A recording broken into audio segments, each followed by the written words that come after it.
You are now in the arena. Welcome to Gridiron, presented by Underdog. Woo, woo. My name is Kinsey, your host. I fly helicopters and planes, so I can definitely pilot these boys. And today, joining me is one of the most prolific figures in the history of sports media and the man who's never lost a debate, Skip Bayless. Yes, Skip. Hey. Super Bowl champion, 5-time Pro Bowler, 2-time All-Pro cornerback, the guy who's going to snatch your chain, Aqib, Talib. Yeah. Top 5 passer in the history of the USC Trojans, and our quarterback, Cody, Kessler. Yeah. And we got now a regular on the show. We have former Commanders head coach, Super Bowl winning coach with the Bucs, and one of the league's best offensive minds, Jay Gruden. Yeah. Now, wait a second. Aqib, you're wearing your Cooper Flag jersey the day after he went 1 for 9? Well, when I scored 2 points in 31 minutes? When I packed my wardrobe, Skip, I knew he had a game. I thought he was going to go off and I was going to come with the jersey. You jinxed hey, man, him. Call it what you want, Skip. I'm riding with him, though. Yeah, I love Coach repping Arena Gridiron with that team. That for looks sure. Cool. Yeah. Got some free gear. Nothing better than free gear.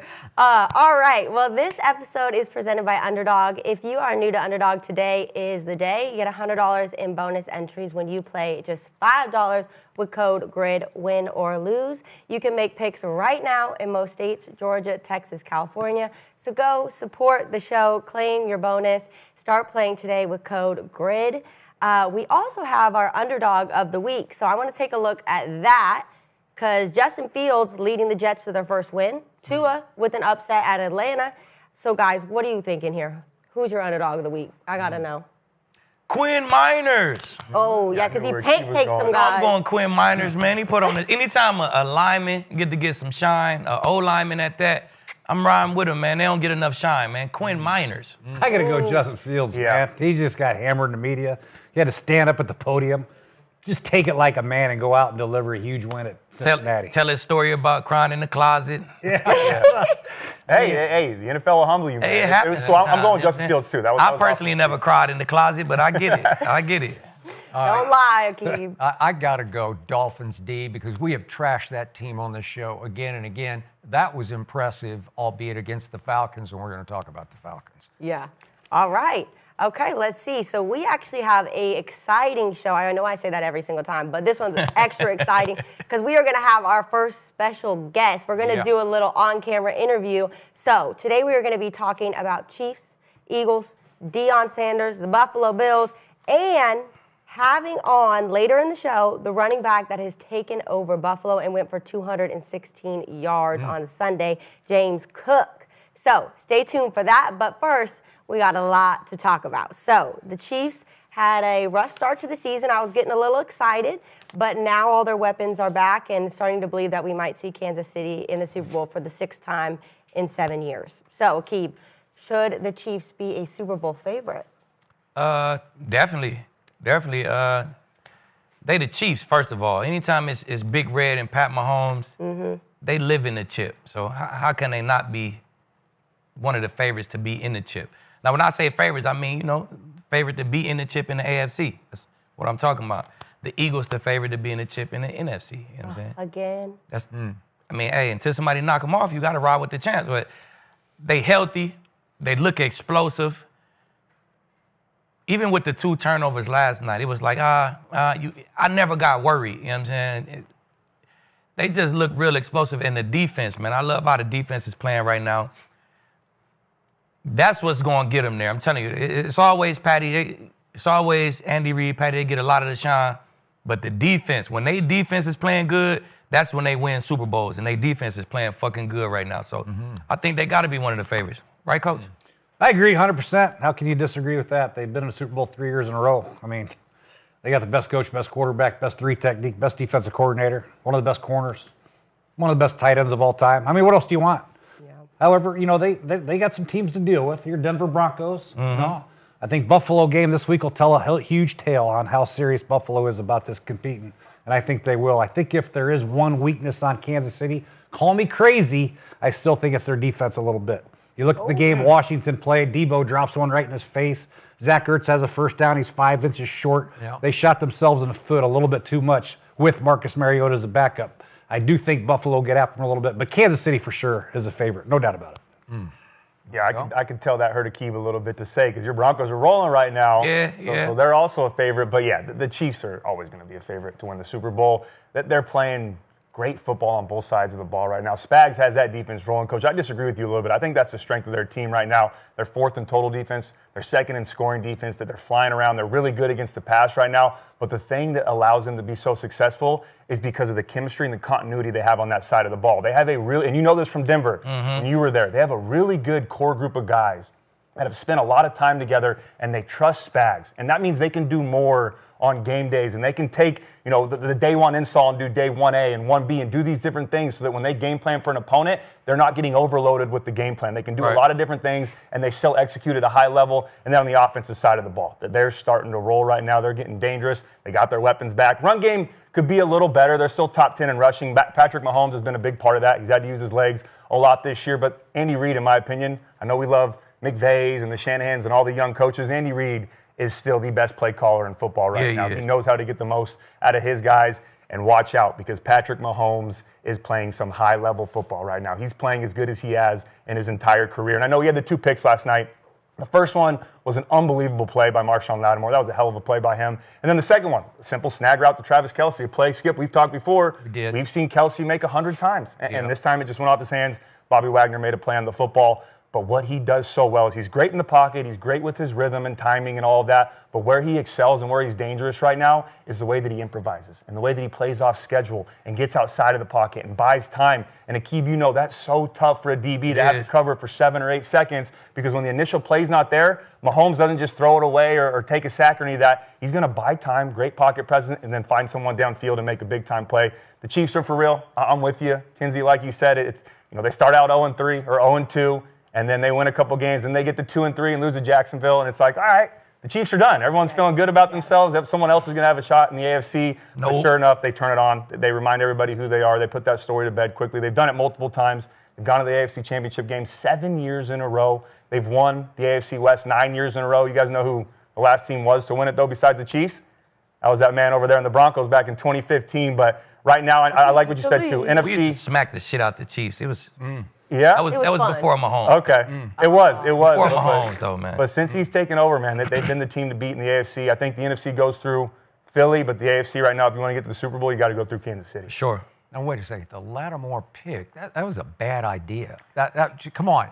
No, it really wasn't, though. It wasn't. He's trying to throw a back shoulder. But the and receiver, yes, was it a little but low threw and it inside? It was low and inside. But the receiver you gotta stop and go to the ball. He Worthy not really he's a take the top off, get the ball in his hand, let him go. He's not really a back shoulder type of guy. If there would have been a Rashee Rice or somebody who got real ball skills, man, they would have stopped, slammed on the brakes, and went and got it. You know what I'm saying? I thought it was a good idea. He just threw it to the wrong guy. And it was, I'll give you that though, Skip. When you throw a back shoulder, coach knows I want that high and away, right? It's us or nobody. It was a little bit inside, but still, that ball right there, 9 times out of 10, is just knocked down, or the receiver can make a play on it. It's a hell of a play by Marshawn Lattimore. Because you laughed at me, but the Cowboys are picking on Lattimore a week ago because he's had a long, hard year. Yeah.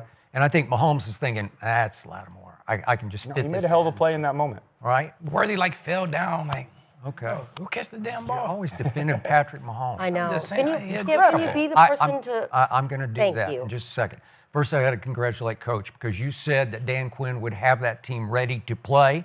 And for one half of football, they were readier to play than the Chiefs were ready to play. They played hard. Okay. And that was the end of that deal, right? Because it was 21-0 in the second half. They'd run out of gas. So when I was making my prediction yesterday, I was going to go 34-10, and then I sat right here in real time and said, I don't know how Marcus Mariota can get to 10 on that defense. And he couldn't because he's Marcus Mariota. So I can't overreact to what I saw from the Chiefs last night, except for one thing that you called. Rashee Rice is a force on the football field. He's big, strong, explosive, and you said just wait until he gets back in the flow of it, because he's a force. He's like a difference maker to me, and they hand it to him a couple times a game, and he's Debo-like, and Debo's kind of on his last legs after last night, right? Okay, so here's my issue with the Chiefs. In all my time of doing this, a long time, I can't remember 8 games in a strong Super Bowl favorite with odds makers who is 5-3. Okay, they're 5-3. So, but you nailed it because you said they the Chiefs. Well, that's the attitude of the world is they the Chiefs. You said it too. Yeah. Well, they're the Chiefs. Well, it's a reputation pick right now that they're running away with the odds. They're plus 500 and the Lions are second at plus 700. That's a big gap, man, because they the Chiefs. It's like, well, they're always in the chip, so we got to just give it to them. And I'm saying, well, I don't know if I can just give it to them because the last time I saw them in the Super Bowl, with 3 minutes to go, they were down 40-6. I'm just saying, to the Philadelphia Eagles, it was 40-6. That wasn't that long ago. And I don't know how that happened, but it happened. So now I'm looking at this year. So they open at Brazil, and we all watched, and Justin Herbert had the game of his life, and it was 27-21 Chargers. Then they go home, and they lose to the Eagles, so it's a big sort of Super Bowl rematch, and you lose it at your place, at Arrowhead. You lose 20-17. Then you go to Jacksonville on a Monday night. It was a shootout. It was a good game, but you lost 31-28. And Patrick threw a terrible pick in the red zone that got pick-sixed, right? Mm-hmm. Okay, so I'm saying, okay, what have you done? So you won at the Giants, whoop-de-doo. You know, you beat Baltimore when they were already crumbling and falling apart. Lamar did play, but they weren't the Ravens that I thought they were going to be. And then you did that last night. You beat Las Vegas, then you beat Marcus Mariota. And I'm saying, you got one game on your resume this year, and it's Detroit at home, and you beat them 30-17, and I will give you that on, I think it's a Sunday night. But other than that, is that how you become a runaway favorite, like a solid favorite to win the Super Bowl? Because I don't see it except for the defense. They are second in points allowed, so I give you that. But Patrick Mahomes, to me, his mobility is like, it's off the charts, weird, amazing to me because he looks like he weighs 240 and he doesn't look like he's in great shape, but he's like a shortstop playing quarterback because his movement and his ability to buy time is beyond anything I think I've ever seen because he's not buying time to run for the most part. He can if you dare him to. No. But he just buys time, and just picks people to pieces with dink and dunk because he's not bombs away Patrick Mahomes anymore. They just don't do. His longest game last night was Kelsey leaked out on the safety valve when he got in trouble, and he popped it to him, and he runs for 38 yards. Okay, well, that's who he is now. They dink and dunk you to death because he just stands back there and buys and makes it up, and somebody finally uncovers, and he pops it to him for a first down. And that's what you got now. But if you look at Patrick's performance over the last 3 years, everything's been declined. Yards passing, touchdown passes have gone down for 3 years until now. And he's starting to trend back up a little bit because now he went 8th in QBR the last 2 years, and now he's back up to 3rd. So I give you, he's playing at a high mental level, like he and Andy and their wavelength. I give you, and even Kelsey, even though he's on his last legs, he just uncovers with extraordinary wavelength with Patrick. So I give you all that, but are they world beaters? You know, if you have a problem with their defense, then they're not world beaters. I don't say I have a real problem. I say that might be a way to get them, you know, because offensively, Patrick's going to make those plays. Like he did with Kareem Hunt in the passing game. Kareem Hunt wasn't even in route. I know. He just standing pass blocking. Kelsey neither. No. He just scrambles out of there. Kareem, touchdown. Hey, spiked it. Nice job. Big play. Good call, Andy Reid. The home run balls, he doesn't do that anymore. Because he don't have Tyreek Hill. Okay, all right. And you don't have to. Like you just got to take what the defense gives you. You got to take a profit. When your defense on the other side of the ball is that good, you just can't give the other offense extra possessions. Right. Protect the football, make the plays that are there, and don't compound the problem. He understands that better than anybody. And you mentioned it.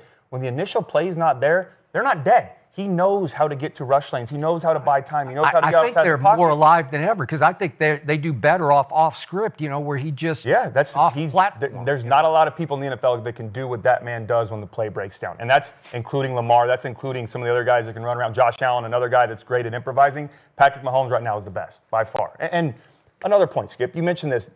You know, you said he hasn't been playing his best football, but they've been going to the Super Bowl every single year. Doesn't that give you a little bit more confidence in them to say, all right, we can still get it done even when Mahomes isn't Superman. We don't need him to be at his best, and we can still compete and play for Super Bowls and win Super Bowls because of that defense. But we've seen it before, back in 2019. They handle adversity better than anybody. 100% they do. That's the biggest thing, and they have the quality people to do it. They don't ever hang their heads when things don't go right.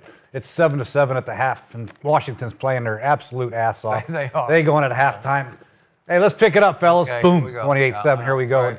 Right. And nobody doubts what the quarterback's going to do. You know, he throws 2 interceptions. Nobody bats an eye. They're going to come out and play extra hard in the second half, and that's going to be the theme throughout the rest of the year. That's how they're going to be. That's why they're the favorite, because they've been there, done that. They perform their best in critical situations. That's why they're the favorite. That's what type of team they are. Andy reminds me a lot of Bill. Like, they still tackle in the fucking offseason. Like, in training camp, they still have live periods. Teams don't do that no more. You know what I'm saying? They still one of the tougher teams. You know what I'm saying? They tough as nails, man, and that's how the Bill teams used to be, man. We still had hard conditioning tests. Like, he still do stuff the old school way, so he get an old school product on the field, man. So what's weird about that, all those years Andy was in Philadelphia and Dallas is playing Philadelphia, their reputation was their finesse, they're not in good shape. I don't know, he flipped the script, man, when he went to Kansas City. But they was always good teams, though, in Philly. So whatever their reputation was, they was always damn good teams. That was Cowboys, Eagles. They used to go at it. I used to be a legit Skip watching. Cowboys, Eagles. We got to beat them. He got fired at Philly, remember? I know he did, but they weren't very good the last couple of years. They had a ton of injuries. And you're right, they were kind of considered soft. They were soft. There was a soft team. So does anybody have an issue that Patrick in that Super Bowl had a QBR of 10 and it was 40 Skip, that kind of shit happens, though, right? Like, it was a year where the Broncos, we beat the dog shit out of Tom Brady twice, sent them home, and we went and won the chip.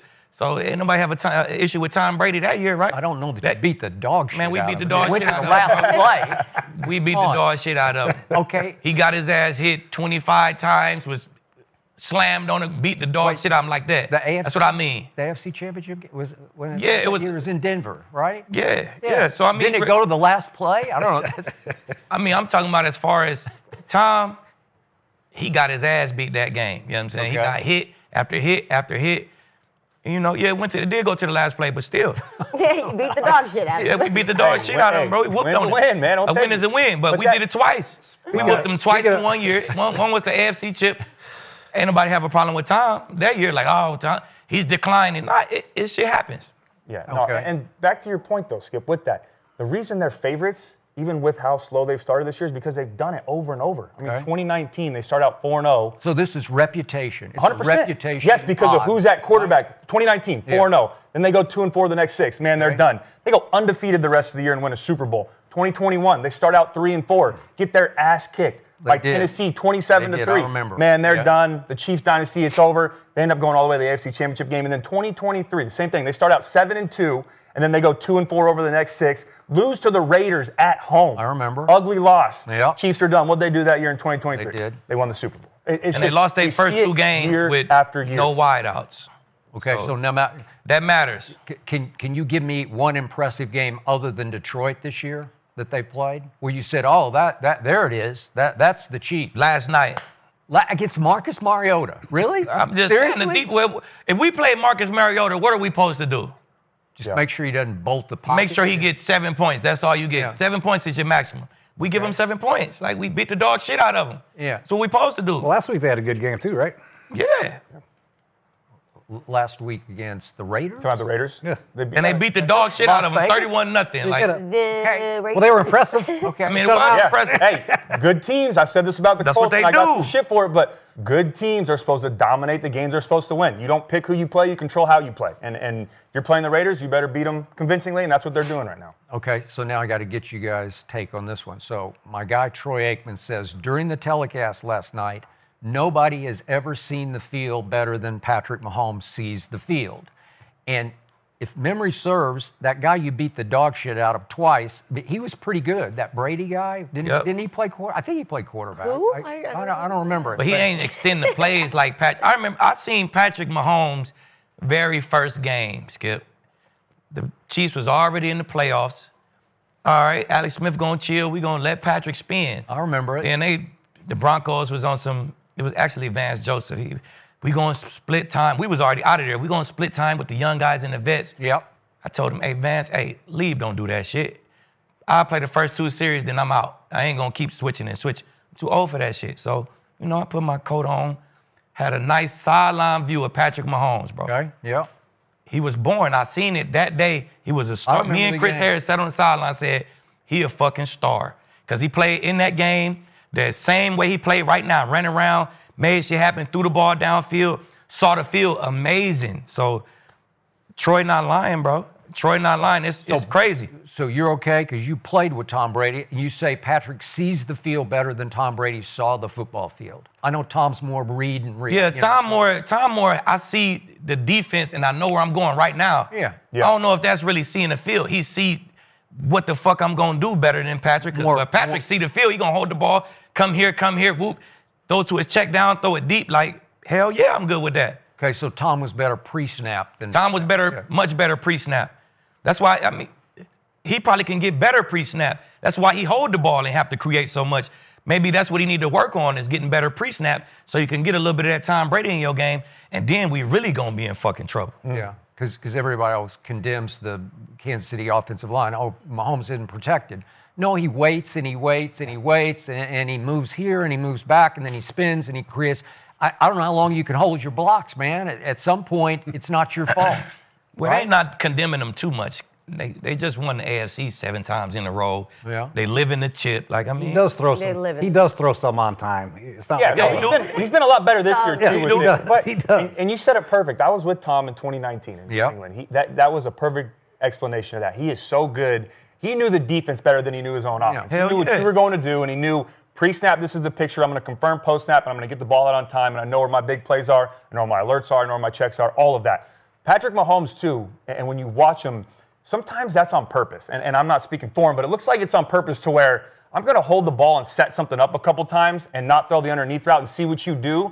So a couple plays later, we're going to run the same thing, and now I'm going to double move it and throw it over the top, and I'm just setting things up, and I'm playing the game differently than anybody else can play the game. That's why Troy Aikman said that, is because he sees the field, not only what he's seeing in real time, but what he's setting up for later in the game and improvising and playing off schedule and making your defense commit to things that you think are there, and then we're going to hit a big play over the top. Even if they're not taking shots down the field, but he's always one step ahead of the defense when Mahomes plays, and it's fun to watch, man. It's great to see. So what did your old team, the Bucs, do to Patrick Mahomes in that Super Bowl with Tom Brady at the other quarterback? They said, we're not going to let you out, and we're going to make you throw it on time every time, and we're going to have hands all over you as you deliver. And he was a wreck in that game. It was a wipeout, right? Yeah, I mean, you're not going to be perfect every time, you know what I'm saying? Let's just give him another break. I'm just saying they're not going to be perfect. Who has been perfect? Who's been perfect every Super Bowl they played in, every big game they played in? Who's done it? Brady. He hasn't, though. Well, I thought he lost games, too. He lost 2 chips. Yeah, he lost 2 chips when Belichick gave up 41 to Nick Foles, the backup quarterback. 41? And what are you doing? What did he do? He still lost the game. It's regardless. Well, he threw for an all-time playoff record, not a Super Bowl record. He threw for a playoff record, 505. He still lost the game. 505 yards, and you're going to blame him? He lost the game. Okay. And him and Bill lost the game. Okay. You punish too many guys for getting to the Super Bowl and playing. Well, okay. Getting to the Super Bowl is very difficult, man. I mean, getting to the Super Bowl is hard. I'm trying to protect a guy I know you love, Tom Brady. I fuck with Tom. Okay, I got it. But against Eli in that first Super Bowl, Tom did what he always does in Super Bowls. He drives them 80 yards for it's Randy Moss with a little touchdown pass. And it's 14-10 Patriots. And all Bill's defense has to do is stop Eli from going 75 yards. Not for a field goal, they got to go score 6. You know that to win the game, you got to go score a touchdown. And you know what happened? Eli closes his eyes and throws one up, and it sticks in a face mask. And come on, Tom lost the game. I don't think Troy was being disrespectful of Tom by saying Patrick sees a field better than anybody else. I think he's saying it because he can find receivers that aren't even remotely in the pattern, more so than anybody that's ever played the game. I mean, he might have a drag slant combination over here, and somehow he gets back over here and it's not supposed to get there. You know what I mean? I think that's what he means. He gets the more progressions easier and smoother than anybody's ever played. Okay, but But I don't think he's talking about progressions. I think he's talking about off-platform, off-rhythm, Everything. off-time. So that's what. So that's why he do it better, because Tom don't do off-platform. No, never. Right. But so, not so the capable. person who does that, they see the field better. Yeah. Because if you're running around, people chasing you, and you still throwing the ball downfield, that means I see the field better, Skip. I think he's got the best pocket presence anybody I've ever seen. 100%. Pocket presence. I agree. And stepping up, sneaky, spinning man. out.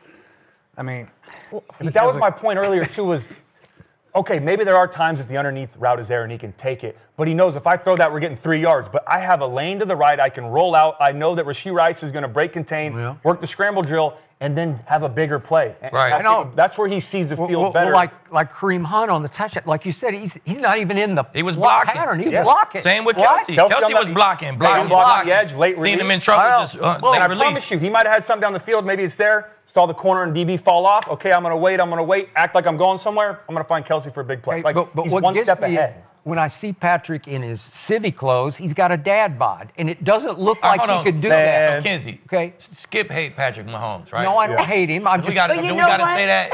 So do you. I know. who'd you rather have, I'm Patrick actually Mahomes thankful or for Micah Skipper. Parsons on your team? He don't want either one of them. He'll take the L. Hey, I got the MVP, Dak Prescott. Skip, I'm with you though, man. Like I'm in that boat. Hey, Chiefs fans, I want the Bills to win one. I want Lamar to win one. But damn it, 15 is that guy, man. But It's explain to me tough. how he looks like he's not in the greatest of shape. He doesn't look like Lamar or somebody who can really move. And he moves like crazy. Like And no I one seen can that get shit him on the firsthand. ground. Doesn't he First look time like I he seen weighs it. 240? Yeah, he looked. I mean, they done showed him with his shirt off on the show on Netflix, the QB show. Do you like that? I mean, it's not. It ain't really impressive. You know what I'm saying? No, dad bod. I think dad bods are nice, man. Okay. Touche. Yeah. It's not really impressive, but he just know how to work. He know how to move. Okay, he got that he's twitch got to him. extreme like foot quickness where there's something going on that's off the charts with his athletic ability in the pocket. I've just never seen anything like I think it's more his instincts than his athletic ability. It's just he just know where to go. Yes. His angles is He's one step ahead, His man. angles are perfect. Like Well, thank you, Skip. I needed some hope because I can't see him. I can't see him in the chip another time. Good. I can't. I'm tired of him. We need to get that out of there. But okay. Broncos gonna knock him off this year. Don't worry about it, Skip. He ain't Really? Don't All right. worry about it. Ooh. All right, You booking that? booking that. Okay. Well, okay, we'll find out. Because Aqib, you do say defense wins championships, right? So right now, the Texans' defense is ranked number 1 in scoring allowed. So 14.7 points per game. But your corner, the best corner in the league, PS2, he just went down with a pec injury for multiple weeks. So they're going to be facing off this weekend, Aqib, with Patrick Surtain out. How concerned are you about the Broncos-Texans? I wasn't concerned with the Niners, and I should have been. Right. As far as the defense, that worried me a little bit. But, you know, we got guys, man. Riley Moss going to have to step up. Yeah. Abrams Drain, he got his feet wet a little bit last week against a good team, too, a good wide out. So he got a nice half of football as a starter. You know what I'm saying? This week, that offense won't be the Cowboys' offense, you know what I'm saying? So, and then they missing some guys, too, as far as receivers. So Vance Joseph just got to do a good job not putting him in bad positions. So it'll probably be a lot more of our zone stuff. You know what I'm saying? Let him do what he do good. He a 6 feet corner. He can run. He got good ball skills. So play him a little bit more in match zone, 3 deep zone, maybe not as much man. With the offense the Texans run, you don't want to run a lot of man anyway with all them damn crossing routes. That Sean McVay type system. So I think we'll be all right, man. The Broncos defense start in the trenches anyway. The trenches is going to be healthy. Vance Joseph, our DC, he healthy as hell. You know what I'm saying? So he'll call it, he'll dial it up. We know how to we're going to get good pressure on Stroud. Our offense just got to score some damn points because you're right. They got a hell of a defense. They got a hell of a rush. They got great DBs. And Bo is wishy-washy. Is this going to be his game? Stop wishy-washing Bo. He the best. He the best quarterback of his class. He dominate his class. All them boys. Okay. Look at the numbers. Drake May, Caleb Williams. Look at the numbers.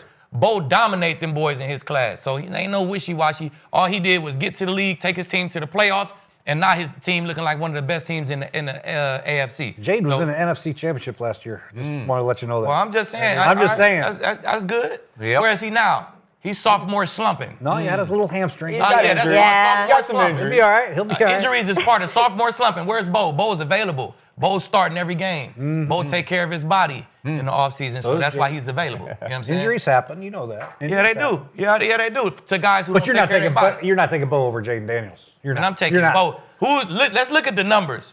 I'm taking the guy who got the best numbers out of his draft class. And who is that? Jaden. No, it's not. Jaden. Last year. Look at the numbers up. Let me put it back. Bo got worth everything, bro. Bo got more everything. Yeah. Every number. I'm taking Bo. We're going to have to score some points on that defense. They got DBs who get that fucking ball. That's what they do have. You know what I'm saying? So it'll be a good matchup. I think it'll be close. Houston played everybody they played this year close. We'll get it done, though. I ain't too worried, Kinsey, to answer your question. I ain't too worried. The young boy, 31, he'll hop in and get it done. Yeah, Houston's got to win. They're 3-4, and they got to catch somebody to get involved in this playoff hunt. Whether it's one of the teams from the AFC West, whether it's the Jags who's in front of them. They're probably not going to catch any to win a division, but they got to try to get back in the playoff hunt. I like the fact that Xavier Hutchinson had a big game in Nico Collins' absence. The two rookies stepped up from Iowa State. They played well. They take this big offensive lineman named Blake Fisher, and they put him as a tight end. They did it like 25 times. The run game didn't really do that well, but the play-action pass hit on a couple big ones, which helps out. It helps out the protection. Has a tackle, a tight end on the end. The guard and the tackle can now double-team the three technique. Gives CJ a little bit more time, which he hasn't had a lot. So that's helped a lot, helped alleviate some of the pressure for CJ. And then defensively, we talked about they're a hard-hitting team. They're physical as hell. They hustle and hit. D'Amico Ryans is a great football coach when it comes to defense, and he takes a lot of pride in how his defense looks on tape, and they pass the eyeball test. I'm telling you that. They hustle and hit. So I don't ever count them out. I just think that early on in the season, they lost 3 games in a row. They went 3-1 the last 4. They just struggled with their offensive line, their identity. They couldn't get Chubb going. Now they have a two-headed monster in Woody Marks and Nick Chubb. They're doing pretty well. So I like where they're going. I think they're ascending. I don't know if they can quite catch one of those teams in the NFC or AFC West to make the playoffs, but they're going to be competitive. Yeah, I think this is a great matchup. I don't know if I'm concerned. I still think the Broncos win, but I'm excited to watch this one. Two of the best defenses in football. The Texans are first in total defense and scoring defense. The Broncos are 5th in total and scoring defense as well. Like Coach mentioned, these are two teams that started slow, really starting to find themselves right now. The Texans were 0-3 to start the year. They've won 3 of their last 4, and the Broncos are on a 5-game winning streak right now. The other thing, too, I'm a former quarterback. I love watching good quarterback play. These are 2 young, talented quarterbacks that are still trying to make a name for themselves in this league. And Bo Nix, during this 5-game stretch, has been great. 13 total touchdowns, only 2 interceptions, playing some really good football. C.J. Stroud, though, is very important in this game. He has to be great. Their success on offense relies heavily on number 7's shoulders. And their 4 losses, 3 touchdowns, 4 interceptions. Their 3 wins, 8 touchdowns, 1 interception. He has to be at his best, and that's going to be a damn tough challenge this week against that Broncos defense. The other thing, too, talking about Pat Surtain, him being out. Best corner in the NFL right now. But to his advantage, we don't know if Nico Collins is going to be back. I think he is. Okay, so he was in concussion protocol. If he's coming back, that's going to be a little bit more of a tough matchup. Riley Moss, some other guys stepped up. They did play well against the number 1 passing offense last year without Pat Surtain. So that does give me some confidence. But the biggest thing in this game that I think it's going to come down to is Denver's pass rush against the Texans' offensive line. Denver, that pass rush is for real, man. I went back and watched him on tape last night. Vance Joseph is an evil genius, man, putting these different looks out there, confusing you pre-snap, putting the quarterbacks in a terrible position.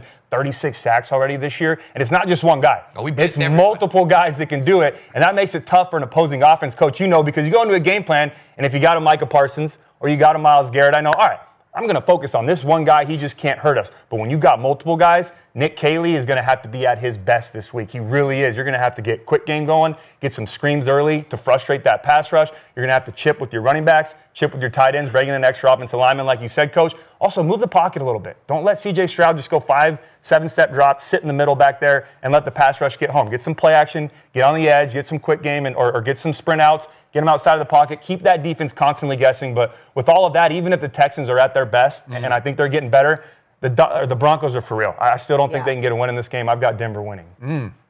And I think my man, Aqib Talib, should be scared to death of this game. In part because of what the Houston Texans, Kinsey, just did to your 49ers. That was rough. That was a stunner to me. That was an eye-opener. Because if you look at the numbers from this game, and we all knew the Texans have, they don't have just a really good defense. They have the best defense. And it's the best by far in points allowed. It's a big gap, points allowed. Atlanta is good second. teams too. Yeah, no, they shut anybody down because D'Amico can flat out coach it. And don't tell me he's not the coordinator of that defense, because that's his trademark, that's his lifeblood, that's what he does. Mm-hmm. They are as legit as you can get on defense, which keeps them in every game. It's why I picked them to beat Sam Darnold at Seattle, because under McDonald they were 4-8 at home, and I thought, okay, but they couldn't protect at all. That offensive line is bad. Richie the other day just called their offensive line ass after that game. Well, it was in that game. It was. And yet, look at what they did to a 49ers team that I thought had sort of regrouped and arrived, right? I really thought San Francisco could just go in there and win that game, that they were just better. I was like, win. Yeah, win. and look at the total yards in this game. It's 425 to 223. The time of possession in this game was 41 minutes to 19 minutes. Mm-hmm. That's just extraordinary. Where you just went in and in both lines, you just kicked their asses. You said, we're the more physical football team on both sides.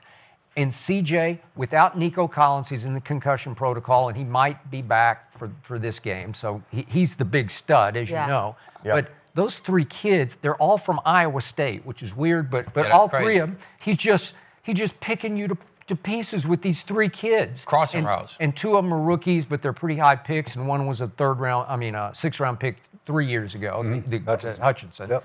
And just pick. But they gave him a little bit. He needs time because he's not very mobile. But listen, he went through a sophomore slump. But his rookie year was extraordinary. Yeah. I mean, I thought he was really good. And he can't. I've been waiting for this. You know, it's like a watched pot never boils. I've been waiting for this one to boil all year, because there's too much going on here. There's too much talent. So I think without Surtain, I don't know. I think you're going to lose this game. I do. And I'm rooting against you because I don't like your team. I don't like what it did to my team. Trust me, Skip. I figured that out a long time ago.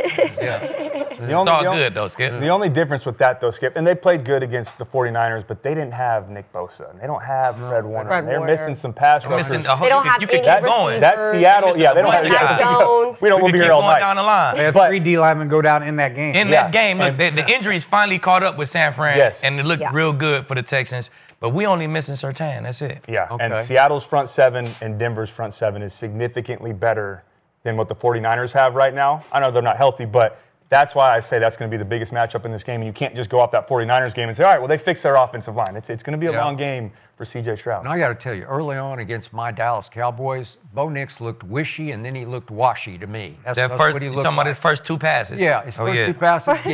What about the next 30, Skip? A wild pick and then a complete misfire on 3rd and 7. Should have been 14-0 Dallas, but it wasn't because we had a false start, and then we had a lineup offsides. It's bad team football that lets you out of a trap. That's what happened. Nothing to do with the Broncos. Not much. Bo Nix just needs to calm down. He plays like he drinks Red Bull and takes Adderall before every snap, doesn't he? I agree. Like, calm down, dude. Point. Man, he got him where he at today. The best. He the best quarterback of his draft class. Keep drinking Red Bull and what it was? Adderall. And take the Adderall. Hey, keep doing what you're doing, baby. Okay, so the Texans are 3-4 right now. Yeah. Can we see them in the playoffs, Jay? What do you think? It's going to be tough. They got a lot of guys to catch. There's 3 teams in AFC West. There's 2 teams in AFC East, with Buffalo and obviously Patriots.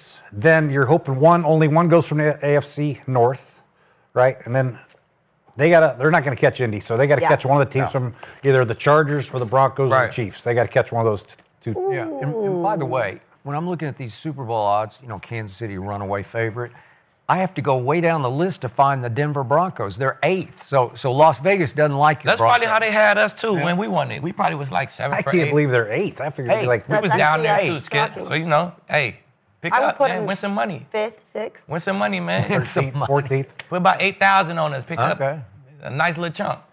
But, yeah, to your answer, I don't think they can catch them. I just think the AFC West, the way all 3 of those teams are playing, are pretty good. And New England and Buffalo, which I just don't think they can get there. Yeah, I think the AFC East, they send in 2 guys for sure. The AFC West, they send in 2 guys for sure. So that 3rd spot, man, is kind of up for grabs. It might be the Chargers. The Chargers, Texans, Broncos. Exactly. No, the Broncos, we probably Broncos. We going for sure. We one of the AFC West that's going for sure. that 7th seed right there is going to be up for grabs. But the good thing about it is they play the Chargers. So that might be the game that get them in. They got to beat the Chargers. You know what I'm saying? The deciding factor. They play the Jags. The teams who they're going to be battling to get in the playoffs, they play them. You know what I'm saying? So that's a good thing. They could beat the Jags. They could beat the Chargers. They might slide in on that 7th seed. Yep. Yeah, and that's the best thing for them right now. Being 3-4, those 3 teams that have wild card spots right now all have 5 wins, and they play all 3 of them as well. So they're not too far behind. Right. But looking at this schedule, man, it's tough. They play the Broncos, the Jags, the Bills, Colts twice, the Chargers. The other games are the Raiders, Cardinals, and the Titans. I think they win those. But with that schedule, those 9 games, I think a ceiling's maybe 6 wins. They can go 6-3, and if they go 6-3, that puts them at 9-8 for the year. And is 9 wins enough to get to the wild card? Nope. Last year, 10 Just think about this, is what though. got them in. Let's say they sweep Or a team the in. Colts. Now they're only 1 game back. If they sweep and the they'll Colts, have a tiebreaker. So Whoa. That's a let's say. That's a I big wouldn't let's say I wouldn't count them out of the winning the division yet. Yeah, and that's funny you say that, Jay. I don't think they can go to Indy and win, but at home, they might be able to get one. I actually gave them a win on Fast this track schedule. at Indy for at those home. pass I don't know if everybody think the Colts for real right now. Hey, easy. Are they? They're for real. Oh, I'm just saying. Yeah. I don't know. Vegas doesn't think they're real at Yeah, all. Vegas. I ride with Vegas. I mean, 7. they've had an easy schedule, but still, that offense is for real. You can't deny that, but I'm just saying they still have to play Houston twice. Yeah. Houston's owned them the Yeah, last couple they of do. years. And I'll say this: we'll learn a lot more about the Colts the last half of the schedule than we will the first half. We're going to learn a lot more if they are for real. They have a pretty easy schedule moving forward. Yeah, they do, but they still play some better teams. I mean, Yeah. they got to play. I know Pittsburgh isn't playing great, but they got to travel and play that game. They got to play some other tough teams. But The Bengals beat the with Steelers. what I'm you've not sold on seen the so Steelers. far in the first half, I'm bought in. I'm on the bandwagon. I'm Danny Dimes or Indiana Jones now. It's best nickname right now in football. I'm bought in. I think the Colts are for real. Agreed. They beat the Broncos. I like them. I like them to win the division. Oh, there you go. Yeah. True. All Wait, right. somebody beat the Broncos? Yeah, they whooped. They Unbelievable. had both played. skin of their I mean, teeth. they You know both that. threw Skin of the teeth. You don't really understand. Skip skin of their teeth. They slid out. It could have been I the don't know defense's how. fault, so it had to be. Was it Bo's fault? Yeah, it was. I think we threw an interception in the red zone. We missed the field goal. Aqib's still on the team. Yeah, I'm locked in. He said, I threw that interception. That was not I'm my boy, locked in on Bo. the team, man. Hey, me and John, baby. You know what I'm saying? All right, boss. let's look at the NFC East, okay? So after the Commanders lost last night, they are now 3-5. Skip's Cowboys 3-4-1. Richie's superstar Jackson Dart and the Giants is 2-6. Yeah. So the Eagles are on top with 6-2. Skip, will the Eagles run away with the NFC East? You can laugh at me, scoff at me. Skip. No, they're not Skip. going to run You away. can laugh at me. Come on. I can't say they won't win it, but remember, nobody has repeated in this division for 20 years. So this would be the first team in 21 years to repeat in the East. And it's hard to say now that they're 6-2, they won't repeat. Yeah. But I say we can make it close. I won't be surprised if the team used to coach comes back to life when Jaden gets back in the lineup and they start to win some football games. And I won't be surprised because they play the Eagles twice if they at least win one of those games. But if I look at schedule, man, the Eagles' schedule is way harder than Dallas' schedule to me because I'm looking at what's coming up. They got it. They're on their bye. They go to Green Bay on Monday night. That's an L, I think. Michael Parsons, he's the reincarnation of Reggie White and Lawrence Taylor, right? That's an L. Come on, man. Then they get Detroit at home on a Sunday night.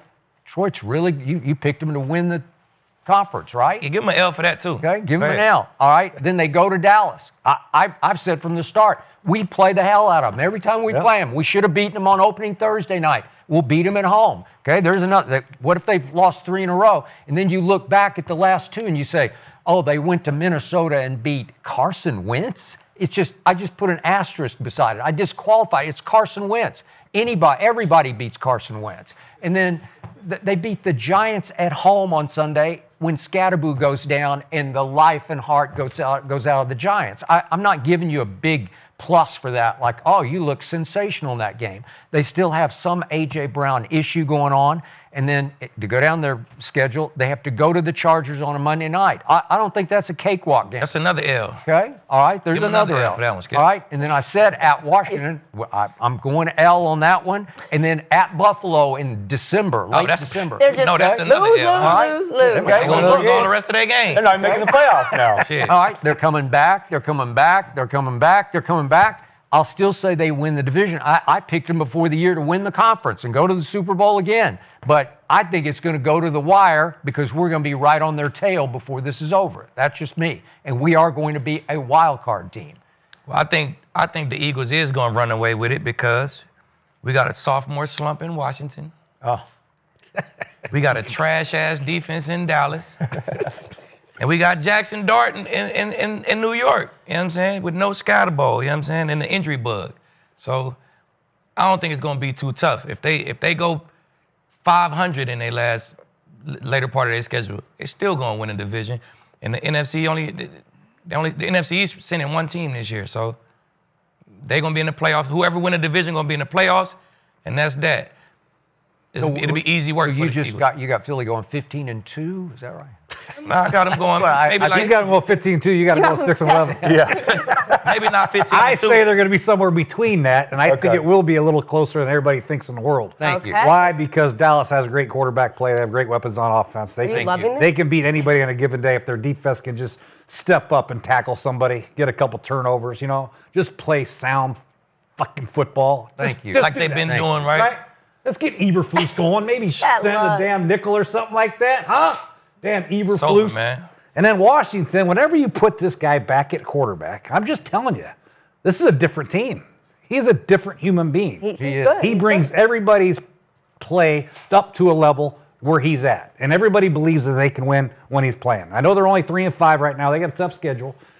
They got a tough way to go, but I just wouldn't put it past Dallas or Washington. New York Giants, I think they're a year or two away still. But I think it'll be closer than you think. The schedule for Dallas is tough. I mean, Philadelphia is tough. It's tough. And Philly still has their little inside-the-house issues. You know what I mean? They do. A.J. Brown still not happy, No. Oh, should we put the quarterback under center more? We're better under center. I hear this all the time. He had 4 touchdown passes in the gun. I mean, what the hell? He's a gun player. Calm down.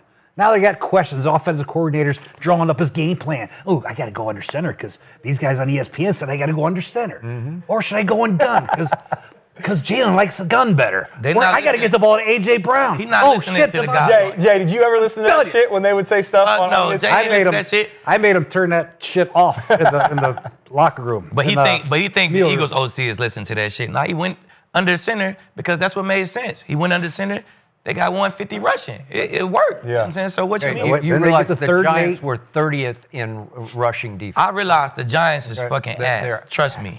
I do realize that. They suck. I realize that. But my point is I think it'll be closer. I still think the Eagles will probably win it, but I think Washington or I don't think both of them. I think one of the teams makes a serious charge at them. But Jaden could be out for 2 more weeks. What happens Okay, next? then it'll be Dallas making a charge at them, not Washington. They start 3-7, that's going to be tough to come back. If Jaden comes back next week, I give him a Cowboys fan. Hey, I know. If Jaden doesn't come back, it's all on the Cowboys to catch him. Got it. All right. I love, too, that Skip mentioned these recent wins, but he didn't talk about the Dallas win or going to Arrowhead and getting a win or coming back against the Rams and getting a win. Those teams, besides Dallas, those 2 teams are contenders, right? Yeah, they were down 26-3 at home to the Rams. And what they do, they came back and won that game. So I think that gives you more hope that they're going to be able to make a run towards the end of the season. But I think it will be a runaway because the Giants are 2-6. I like what they're building in New York, but I'm with Jay. I think they're still a couple years away until they get to where they want to be. Cowboys, I don't trust that defense. You need Dak to be perfect every single week, and when he's not, we saw what happened against the Broncos. It's just you can't live and die by your quarterback having to be perfect every single week. It's not a recipe for success. And then the Commanders, even when Jaden comes back, I still think they have a long way to go to catch the Eagles. 3 of the next 4, they play Seattle, Detroit, and Denver. Those are 3 of the next 4 games, and then they play Philly twice. I just don't think with that schedule they'll be able to catch the Eagles. But regardless of what those teams are doing, I like the Eagles right now because of what they're doing. Defensively, got to get a little bit better, got to be more consistent. They're 20th in total defense, 18th in scoring defense. They did have 5 sacks against Jackson. Say that again. They're 18th in points allowed. They're 20th in total defense, 18th in scoring defense. Yeah. Not great, middle of the pack, but and they had 5 sacks against Dart, but they get Nolan Smith back soon. They get some of they got Brandon Graham in. They're getting some other guys that they're bringing back that can make some plays. They're going to get healthier. I trust Vic Fangio. I think they're going to be more consistent on that side of the ball. Wagner 40. Huh? Vaughn 40. But offensively, I'm telling you, you got another year left. Offensively, though, and I was watching yesterday. I heard what Aqib said, calling me out on the show about Patullo. Tell them about Patullo. Look, How you feel all now? right, let me talk about Patullo. Tell them about Patullo. Let me talk about Patullo. I went back and How you watched the feeling film this again morning? from this game. So I was critical of him early this season, as a lot of people were, for good reason. That offense is too talented to be as vanilla and not be explosive and be too predictable and not have the success that we've seen them have before, because they had a lot of the same personnel that they had a year ago. They just couldn't duplicate that success. Who they didn't have was Kellen Moore. So you bring in Patullo, and it didn't look great. Something wasn't working. The guys on the field weren't comfortable with the play calls. This game on Sunday, though, was a huge step in the right direction. I loved all the different personnel groupings and the formations. They brought Fred Johnson in. They've been doing that as an extra tackle in that jumbo package. Let's run duo right at their ass. I know you say they have a bad run defense, but we're going to line up, tell you what we're doing. You still have to stop it. Saquon goes for 65 on the second play of the game and scores. And what Patullo had been doing before was he'd hit a big play in the run game and he'd get away from it. No, he came back to it with Bigsby, with other guys. They played multiple running backs in this game and kept doing that jumbo package. Then they get down in the red zone, and I gave them a hard time for not getting to the line quick enough. Well, the first play, I love what they did with displacement with the tight end. They go 1 by 3, put Goddard on the backside by himself, and then they go bunch to the other side. What does that do? That tells you if it's man or zone. It lets your quarterback play fast, and it gives you time to check the play if you need to. The corner's over there, it's zone. If you have a linebacker or a safety, it's man-to-man. Safety walks over the top of Goddard. He knows that he has one-on-one with Barkley out of the backfield. Thibodeau doesn't peel with the double pressure on the inside. Walk-in touchdown. But I know where I'm going. The second touchdown in the second quarter. Towards the end of the half, they get an empty formation. They have Saquon Barkley on the inside at the slot. They have Dallas Goedert outside of Dotson on that play. Again, a man zone tell. Corner walks out over Goddard, it is zone. If the safety walks out over him, it's man. That's exactly what happens. And you see Hurts get up there because they're playing quick. Gets up there, signals double slant. Looks like cover 0. All right, I'm going to get the ball out quick, give double slant. They end up dropping out. Dotson holds that first dropper. Easy slant to Goddard. That's just high-level stuff right now for Patullo. I love the way that he's giving Hurts opportunities at the line of scrimmage to change the play. And you may say, all right, it's all on Hurts, that's not on Patullo. No, that's an offensive coordinator figuring out early on what didn't work and now understanding what works and putting his quarterback in the best position for success. How the fuck do you know the signal for double slants? So I watched it again. Jay, hey. That's that quarterback shit. Hey, I do 2 things at home. I hang out with my wife and kid, and I watch football for the rest of the night. I watch all 22 for hours. Hey, so you all in on Patullo now. Okay, so following up with that, final point on Patullo. It's better. Vikings game was better. This game was better. They're starting to find their rhythm, but these next 2 will tell the story. They have the bye. They can self-scout, go back and watch what worked, watch what didn't work, correct some things, and also build off of the positives. But they play Green Bay, and then they play Detroit. I still need 2 more games to be all in. I was at like 10% Aqib. Now I'm at about 50 to 60. I'm not all the way in on Patullo, but I got to give him credit where credit is due. He did a lot better this game. The Philadelphia Eagles at home in the entire second half made a 58-yard field goal against my Cowboy defense. Oh. That's the fact. And I was out on them at that point. That was early. 3 points in the whole second half, 24 for the game. I give you 21 in the first half, but 24 for the game against my defense that you just annihilated, right? Yeah, they trash. Okay, so here's what happens to my offense. When we're at home, we average 40 a game. And I'll give you this. We have been trashy on offense on the road. We were trashy at your place on the road on Sunday. But when I look down the schedule, we get Arizona on a Monday night. We get Philly at home. We get Kansas City at home on Thanksgiving when we always play well. We get Minnesota and the Chargers back-to-back at home. So what I'm saying is, all those home games, you better be careful about my offense because it's going to explode on people because we're liable to score 35 or 40 points on everybody who comes to our place. Okay, you better. You're right about that, kid. But the only problem is the other team liable to score 35 or 42. I understand. So it's just like who's going to get the ball last? We hope y'all get the ball last. Okay, we scored 40 on Micah Parsons' defense, the Green Bay defense that you guys just raved about. And I knew it. And Russell Wilson and the Giants offense scored 40 on your defense. No, 37. Like, 37. Like, come on Get it now. right. 37. Yeah, that Come on, shit not bad. 40, Don't Aqib. Come on. Come on. bad. It wasn't Okay, 40. we scored 40 and won the game against Micah Parsons because it was 40-40 and we won, right? Then y'all don't got y'all best corner. Okay. That make it even worse. I think he became our worst corner because he's He all our out. best corner. Huh? He wasn't playing very good. He our best corner. He was hurt. Okay, we'll figure it out. We're going to get healthy. But you do, from the Eagles, you like one guy, though. You like Cooper DeJean, right? Oh, you know what? I do like Cooper DeJean, and I'm glad you brought that up because to you, I said to you yesterday, Cooper DeJean is going to make the Pro Bowl. Yep. He's going to be the first white cornerback to make the Pro Bowl since Jason Sehorn. That's 1996. So we're going on we're going on 30 years. He's a USC guy. I remember watching him. Yeah. He was really good. He was good. Ooh, man, what an athlete he was. Okay, so explain this to me. Why have there been so few white corners? Explain it to Aqib. I can explain it for you because cornerback is the most athletic position in sports. Like, we got to chase a guy around, and we really don't know what this guy's doing. You know what I'm saying? We got to turn, we got to transition, we got to burst. And, you know, black guys are just more athletic than white guys. It just is what it is. Yeah. We got the hips. You know what I'm saying? You got to be in your hips, Kinsey. You know what I'm saying? You got to have the hips to play corner, to play DB. And, you know, it's... We as coaches always put the most athletic guys who couldn't catch at corner. Yeah, there you go. Yeah. You know what I'm just saying? say that if you Can want. you catch? Shit, I caught that motherfucker 35 times. Hey, now. Went to the crib 10 times. You know what I'm saying? And they weren't even throwing me the ball. So you tell me if I could catch it. Well, you did play receiver at Kansas. I did. In high school, I got a little receiver in my blood. But I really think that a DB, man, it's tough to do, man. Like right now, DBs in the league, I'm a 40-year-old guy. It's some DBs in the league, y'all can't guard me. Because it's just hard to do. If I know how to make you turn this way and you have to turn your hips and get back, it's hard to do. You got to be super athletic. And I think just the most athletic guys in the world play DB. And it just so happened that they black. Yeah, you can just look at the combine. There's not a lot of white guys that run a 4.3, 4.4 40. You got to have speed at the DB position. They got to be able to run, man. I mean, they got to be able to run and bump and run. They got to be off. They got to play a lot of different techniques. And you got to be able to run. You got to be able to run. Have you seen Amon-Ra's dad talk about it? He told his sons that they cannot reproduce. They said, you cannot dilute this blood. You cannot marry a white woman. You're already half diluted. You already half diluted, man. And I was like, he was talking real shit. That's some facts. Yeah, for real. I played corner in high school. Did you? One game. Oh, one game. For one game. And my ass went right back to the offense about 2 plays in. I got one big hit, but then I got my ass burnt on the second time. In your sophomore year? Sophomore year of high school. All right. And went right back to the bench. It's a tough position to play, but I'm going to stick at quarterback. It's a tough. It's super reactive.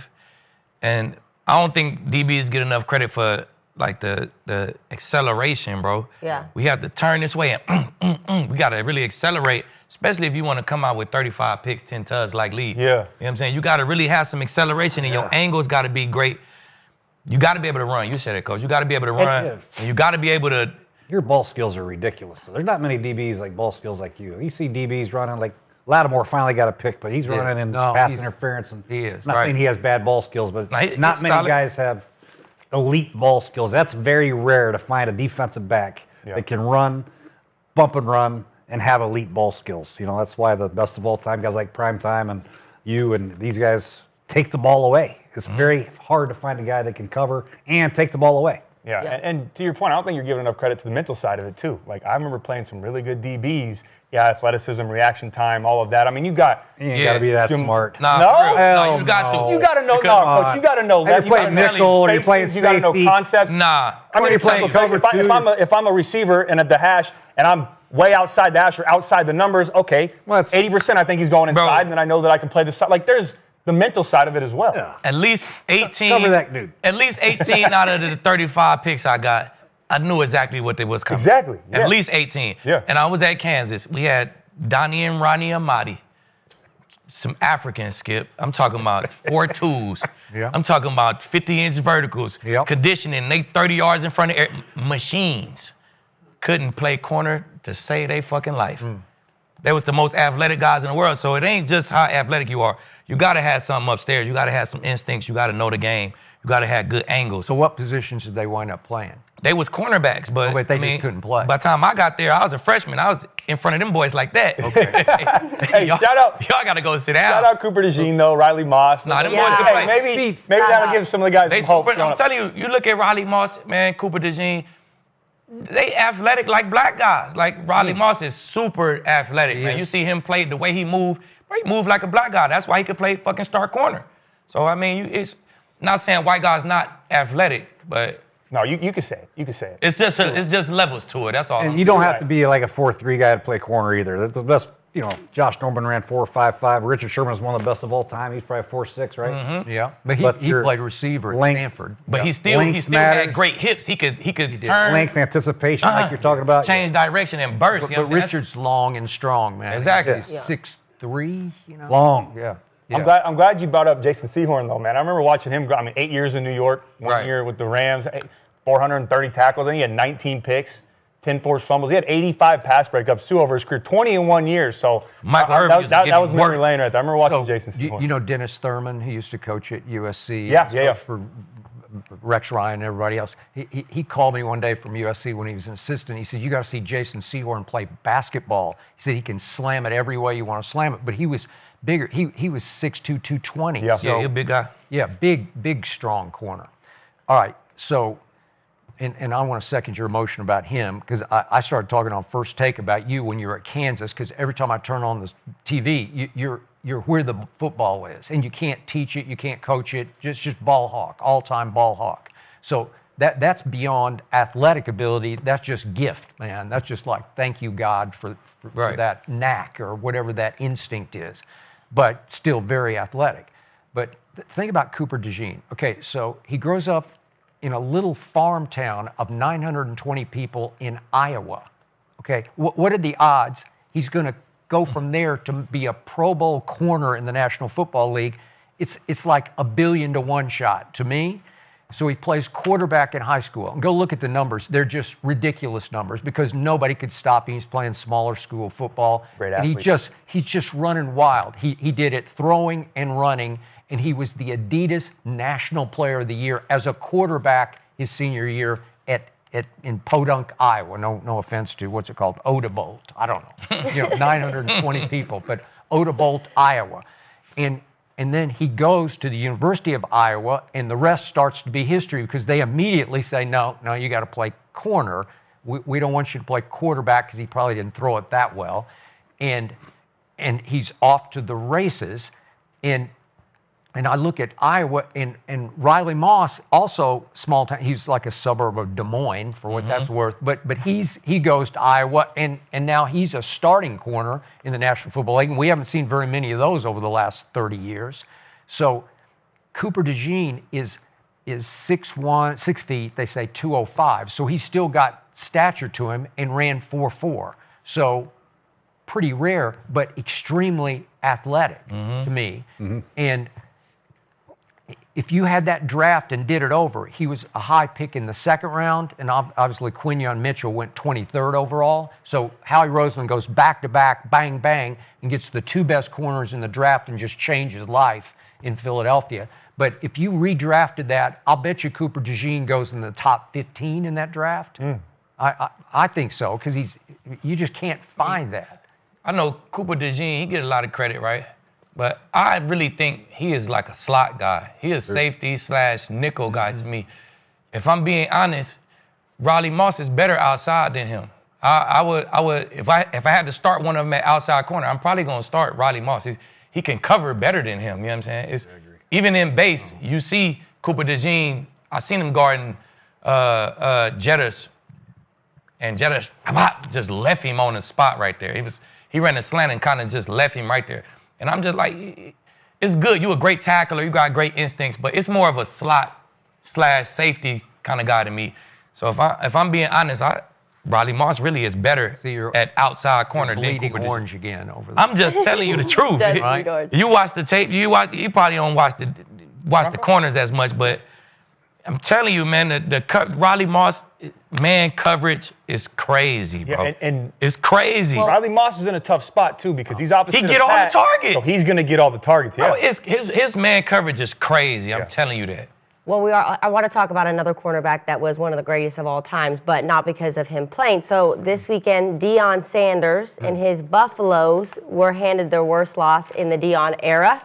It was 53-7 at Utah. 53. That's a total collapse for Colorado coming off of a bye week. They had high expectations, and they were dominated in pretty much every way possible. So, Jay, how do you explain what happened in Colorado to Deion? You know what? I feel bad for him, man. Being on the sideline, just watching that train wreck. Sometimes you're the windshield, sometimes you're the bug. They were the bug. Yeah. They got splattered. And even Deion came out and said, never had a whooping like that, other than from his mama when he was little. They gave up 422 yards rushing. They were down 43-0 at the half. Their quarterback is not very good passer, so when they become one-dimensional, they have no chance. Their offensive line couldn't protect. They gave up 7 sacks. This was a total debacle of college football. And I don't know how it happened because Colorado was pretty competitive last year with Shador and everybody else, and they figured to have NIL money to really compete with everybody else, especially Utah, for God's sakes. But this was a bloodbath. Robert Livingston, a defensive coordinator, couldn't call the right defense, and they couldn't execute, and they couldn't get a yard on offense. They had 120 yards of offense. Wow. I don't know what else you can say about it. Yeah. I know Deion's got a lot of soul searching to do. He's got to challenge his players, and they got to bounce back in a big way. And I imagine he'll get on a pretty good. Warren Sapp's the defensive line coach. They'll get after him and try to challenge him, and hopefully they'll bounce back next week. Yeah, it was bad. Man, Utah had these old ass teams, man. I hate it.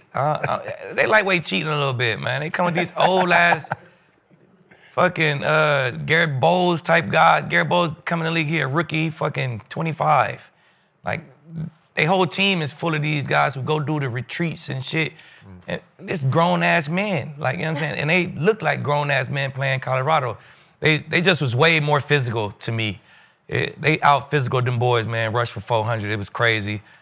But, man, after a game like that, man, you don't even watch that shit. You go get you a lift hand on Sunday, bury that fucking tape, and have a meeting, set some new goals, try to get you to a bowl game, man. So it's really just no explanation for real. Yeah, it was a combination of a lot of things. I went back and watched the game. I mean, and I love Coach Prime. He's a great leader, and he got up in the press conference after the game and said, hey, that's 100% on me. That's on me. That's my fault.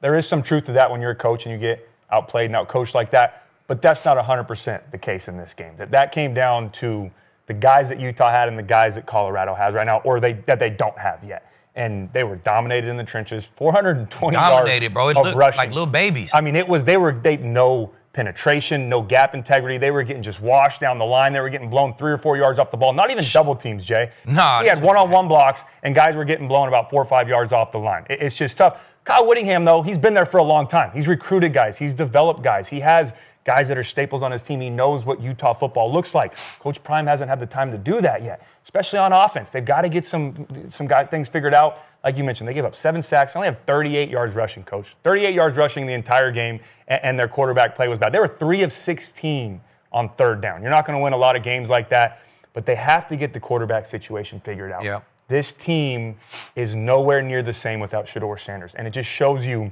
how important he and Travis Hunter were to that offense. Without them, they don't have anybody yet that quite has that it factor. And I've had some confidence going into the year with the Caden Salter kid. He transferred from Liberty, damn good player. I watched his tape at Liberty. Good quarterback. I thought he was an athlete, could throw the football well. I thought he was going to fit in perfectly. First couple of games, doesn't play well. They make a change and go to Ryan Staub, who's the backup. He plays 2 games, beats Delaware, then gets blown out against Houston. He did. Right back to Salter. And then he plays well, does some things. They beat Iowa State, I think, which was a ranked opponent at the time. And then this game, he goes 9 of 22 for 38 yards and an interception. And he threw intentional grounding that led to a safety. Just bad football. They've got to get that figured out. But the biggest question for me right now with this team is they also have another guy in that room. And that's 5-star true freshman Julian Lewis. He was supposed to go to USC. Then he flipped and went to Colorado. I'm just interested why we haven't got to see him yet. He's played a couple snaps, but he hasn't got the chance to be the starter. And I think it's because of 2 reasons. One, that jump from high school to college is big. And if a guy's not ready, Coach Prime knows I'm going to protect him, let him develop. I don't need to throw him out there. They're also 3-5 right now. The season's over. You got 4 games left. I expect maybe he wants to protect that red shirt so that he has an extra year of eligibility going forward. But back to my main point. Kyle Whittingham, that Utah football team, they've developed for a long time. Coach Prime hasn't had the chance to do that. And you guys know as much as anybody right now in this era of football, you've got to get guys and you've got to develop guys and you've got to have retention because the transfer portal right now, teams, it's just crazy right now in the college football world. And before Coach Prime got there, they had 1 winning season. How long has Cignetti been at Indiana? I'm sorry, what? How long has Cignetti been at Indiana? Okay, great. But I'm glad you brought that up. Yeah. Okay, well, you talk about Cignetti. You talk about, I mean, there's guys you can talk about, what's his name at Oregon. You can talk about him. You can talk about Marcus Freeman, guys that are at better programs right now that have had success before. I know Indiana hasn't been a powerhouse, but he also brought over 70 guys when he first got there. He completely changed that entire I'm not trying to discount. And he has more resources. That's college football now. You can turn a program around in a year. But Colorado's been irrelevant for the last 2 decades maybe, and now you throw Coach Prime in there and you expect in 2 or 3 years for him to completely turn around. Jay, they were 1-11 the year before Deion got there. They had 1 winning season in the last 2 decades. Like they were. I played against Colorado in the Pac-12. That was a bad football team for a long time. And then you bring Coach Prime over, and they got to compete with NIL. The Big Ten, Indiana, those schools have a lot more resources than you do right now in the Big 12 or if you're Colorado. They're getting there, but it's going to take time. So again, look, I'm not completely defending him. I understand. And Utah a good team, man. It's not like Utah just a good football team, bro. And they've built a culture for a long time. 43-0 at half. So watching that game on Saturday night just hurt my heart. But I kept watching it just to see if they could have a semblance of credibility in the second half, which they couldn't. And do you have your tissue? I'll disqualify myself because I know Deion well, and I believe in him. I do believe he could coach in the National Football League, and I think he will at some point. But what blindsided me was probably what blindsided Deion was that they had just beaten 22-ranked Iowa State. They beat them at home, and they beat them pretty. I watched the whole game. It was pretty. It wound up 24-17, but it wasn't that close. Yeah. And I'm thinking, okay, this team is turning the corner with Caden Salter, he's small and short. He is. And I'm with you. I thought that Juju Lewis would be the starter from moment one this year because that was a big coup for them, man, because he was going to Georgia, then he was going to USC. He's from the Atlanta area. It was a big signing for them, where it's one of those that jumpstarts your re-jumpstarts it after Shedeur. And clearly, Deion thinks that Juju just is not ready. And they gave him a few snaps, and that's it. He's not going to let him play, I guess, the rest of the year. The way, because they tried the white kid, that Ryan Staub at Houston, and it was a disaster. And so this is what gets me. And you can say I'm going to make too much of this, but I don't think so. So remember what happened Shadeur's first year there. So they go to Colorado and have like the win of the year, big upset of the year of Colorado, who had been in the national championship. I mean, of TC had been in the national championship game. So they go win 45-42 in the opener. Then they beat Nebraska, which was a pretty big deal at that point, 36-14. Then they have the double overtime against Colorado State, and they're 3-0. They are the talk of the nation at that point. And they're on their way to Oregon. And you could see Dan Lanning's pregame speech that got out after the game. And the quote was, he told his team before the game, "The Cinderella story is over. They're fighting for clicks. We're fighting for wins. There's a difference. This game ain't going to be played in Hollywood. It's played on the grass." And it was played on the grass, and ass got kicked. And it was 42-6 Oregon. And that was kind of the end of that fairy tale. Okay, so there's a coach who was resentful of the way Deion was coaching his football team. You know, they're all about social media clicks. They got a DJ in the locker room before the game and at halftime and obviously after the game. And so he's saying, that ends here. We're going to put a stop to that right now. And I believe that Saturday night, Kyle Whittingham was right out of the same mold, because he's been there now for 22 years at Utah. And I just think deep down, he's like, watch this, Deion. I'm going to put you in your place. Because I tweeted late in the first half, is it possible to be accused of running up the score before halftime? Because they're calling timeouts. What's that? That's bad. Okay, well, what? Because that's what they was doing. Okay, they were calling timeouts just to get the ball back so they could kick a long field goal. And they did. They pulled it off to make it 43-0 instead of 40-0. And they interviewed Coach Whittingham coming off the field, and I don't remember anything he said except he was really full of himself. He was just like, we can't play any better than we played in this game. so far, and now we got to do it again, blah, blah, blah. But Deion is an easy target for a lot of coaches who just say, no, we don't do it that way. We're going to show you. So I think that's a show you kind of game where he's going to run it up in the first half on Deion Sanders. That's just me. And my point back to that, Coach, was I get that Indiana was in a bad place before Cignetti got there, but when he came from, I think, James Madison, correct? Is that where he was at before? Brought a bunch of players. He brought all of his guys. Yeah. Sanders, yeah, Coach Madison Prime brought some of it, but they have a foundation and a winning culture, and they understand what to expect from him.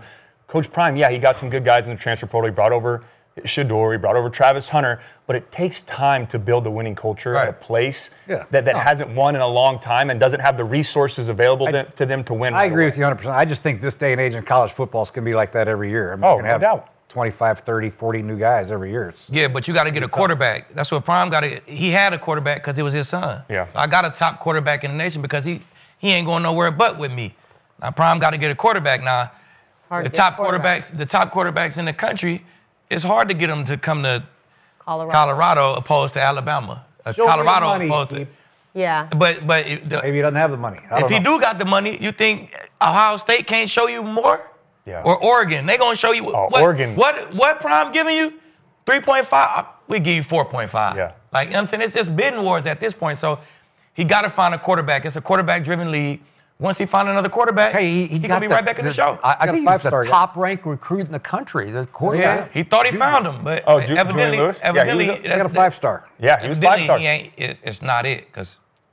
He see it closer than we see it. Okay. If he was the guy, he would have put him in. Okay, I know money talks, but have you been to Boulder before? Because it is beautiful, man. Yeah, I know. Their facilities are spectacular. Yeah, these kids don't give a fuck about that. But and what they want to do, like these kids want to play in college football playoffs, and Colorado's not there yet. The money, yes, is one thing, but you're not just gonna it's not a team full of high-paid players. The other guys, the second-level guys, those core group of guys, they want to go somewhere where they can play in the college football playoff and compete for conference championships. I think they can get there under Coach Prime. They're just not there yet. So if you don't have the money, you're not getting these top guys, it's tough to get those second-level guys that are just going to go there because they want to go live in Boulder and maybe win a Big 12. They want to see results first. They're going to get there, and I know you give them a hard time or they give them a hard time for the clicks, but I promise you that resonates with kids nowadays. They want to see that stuff, and that means something to them. Dan Lanning making that comment. Look, I'm a USC guy, so I'm not a big Oregon fan, but man, they break out new jerseys every game. They do videos. They do all that shit. Everyone's doing it. So the fact that that's being used against Coach Prime, I'm not on board with that. But give it a couple of years. I believe Coach Sanders will build it out. So you think kids don't care about playing for Deion Sanders? No, kids don't care about the facilities. Yeah, you bring them on visits and show them the facilities and show them the beautiful cities and all that shit. At the end of the day, they want you to show them how much money we getting. Or if you're going to win a championship. Man, fuck all that. You don't even care about how much money we getting, man. Coach, so yeah, all right, so let's sit down and talk NIL. Yeah, the top guys are. I'm saying that second-level guys. The second-level guys, too. Yeah, they're all doing it. They are doing it. The second-level guys you got to have the money to exactly. Second-level guys get paid, too. All of them get paid. The big schools, you know what I'm saying? So, they'll go play for Skip as a head coach. If I can go to Ohio State as a second-level guy, or I can go to Colorado as a second-level guy. Can I be your offensive coordinator? I'm probably going to go to Ohio State. Yeah. There you go. Simple as that. But you, go back to that, though. But you as a DB. Me as a DB. Take away everything you know about Coach Prime personally, but I'm saying knowing Deion Sanders is the head coach of Colorado, you would still take the money at Ohio State before going to Colorado and playing for Prime. Man, if I could get $500K and go to Colorado and play for Coach Prime, or I can get $500K and go to Ohio State, shit, I might pick Ohio State. Wow, okay. You know what I'm saying? It's just and I don't disagree. I get what you're saying. Show, you know what I'm saying? I want to go the reality of college football right now. You know what I'm saying? I can go get coached by Prime, and I know Prime gonna put me on and have the right eyes on me, right? Or I can just go to the fucking show, and I know the right eyes on me because we're going to be in the playoffs. We're going to be in, you know what I'm saying? So, good point. Man, Deion's not going to be happy with you. Deion, no, that's my guy. You know, but Deion, he's your guy. I'm speaking as a kid. Prime, no, leave. I'm going with Prime. I'm going with Prime. But I'm speaking as a kid in that position. Shit, I'll probably go to the show. And that's what Coach Prime, he knows that too. Coach Prime knows that's what he's competing against right now around the country. That's exactly what he's competing against. So you got to build it up, man. You got to build it up. All right, let's bring 100 other schools. Yeah.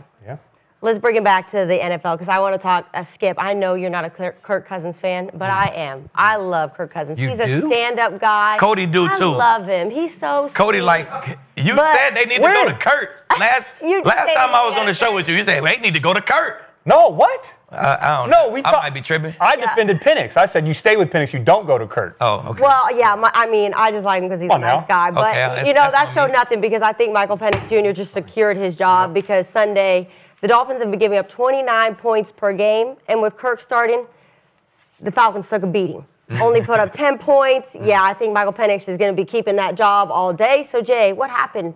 What the hell happened to the Falcons? First of all, if we're going to blame Kirk Cousins for this loss, I really That's his disappointed. guy. I'm very disappointed. This guy had Kadarrell Hodge, David Stills, and Darnell Mooney to throw to. They had no protection. Come on, They had no protection. All right, this poor guy got hit so hard on his first pass of the game, it hurt me. Okay, so they had the ball for 22 minutes. Yeah. And I got to give credit where credit is due. Miami's defense played their ass off. Yeah, they did. They beat the hell out of them, kind of like Utah beat the hell out of Colorado. I mean, this guy, Jordan Brooks, this guy had 10 tackles, a sack. He's everywhere. And for what I thought was a soft Miami defense, I put on the film this morning with my coffee and watched this. I said, man, if Miami, where has this been with Miami? And I know I'm disappointed in Atlanta. You're asking me about Atlanta. I just think that they're not very good. They had a chance. It was 17-7, and they were driving down the field, and Bijan fumbled at the 10-yard line going in. Yeah. And then they go down on a 10-play drive, and all of a sudden it's a 3-score game, and the game's over. But they couldn't really get anything going. The passing game wasn't very good. The third down conversions were bad. He missed Mooney on a basic cross. He got smashed in the face. He got blitzed. This poor guy. He's not the most mobile guy. I coached him for 4 years, 3 years for That's guys. his guy. That's his guy? He helped me get a contract extension, so I love Kirk. He loves Kirk. You know what I'm saying? He got me an extra 2 years, damn it. But yeah, I just think Atlanta was outmatched by a Miami team that was 1-6. I can't get over it. But Miami looked like the much better team. Up front on both sides of the ball, the receiving core with Jalen Waddle, and obviously Tua had a good game. Mike McDaniel had his best play calling game of the year. He had some great little screens, some sneak out with a back out in the flat, a little screen to another back with a lineman coming out. He draws up the screens now, McDaniel. No, he do. Some damn good screens. But I just, obviously they're going to go back to Penix, but I'm not going to put this game on Kirk Cousins by no stretch of that. They lost to the 49ers 20-10. They lost to Miami 34-10. They lost to Carolina 30-0. So it's not all on Kirk. They have other issues in-house. They got to get some more weapons, and they got to coach better on offense, put them in better situations. Yeah, to me, it's a like you said, they got a lot of bad losses because I don't think they get up for their quarterback. They got a great team, but when you just look who's leading us, whether it's Kirk or Michael Penix Jr., I don't think the team really just ready to ride for that. You know what I'm saying? It's me being a former player, man. I could tell you when Peyton Manning was in the huddle, it was not a game we didn't think we was going to win. When Brock Oswalt was there, it was just a little bit different. You know what I'm saying? You just don't get up as much for the quarter. You got to feel like you can win in the league. And if you don't, you don't mind just going home like, I'm going to get my check on Wednesday regardless. Yep. You know what I'm saying? Guys could get in that mode in the NFL quick. And that's why I think they say it's a quarterback-driven league. They either crank you up and feel like you can win, or they crank you down and have guys don't give a fuck. So the Falcons just look like a team who really didn't give a fuck. You know what I'm saying? We got Kurt in here, bro. It didn't look real hopeful to me. You know what I'm saying? I've seen them play way harder than that. They just didn't look like they played very hard. You know what I'm saying? And to me, I've been in that locker room. I've been on them fields, man. When my quarterback is bad, I just look forward to my check on Wednesday. Yeah. Yeah, they're just too inconsistent right now. Bad losses, Carolina, Miami. Good wins against the Commanders and the Bills. That game, the Monday night game after they beat the Bills, it felt like years ago, Skip. We were just talking about how good they were, and I was praising their offense, and this might be an up-and-coming team, and Zach Robinson's been great. We're going to be like this every week. And then it was just very short-lived. But I agree with you. That tells me, regardless of who's in there, whether it's Michael Penix Jr. or Kirk Cousins, I see the same thing when I watch the game. It just doesn't look like a lot of energy and inspired offense right now. That, to me, means more, I think, to the offensive coordinator. Zach Robinson was great in those 2 games when they brought him down to the sidelines against the Commanders and the Bills. But the last 2 weeks, man, they haven't got anything going. When they had London and when they had Penix as well a couple weeks ago, they're only averaging 250 yards, in these last 2 games. They're 7 of 22 on third down.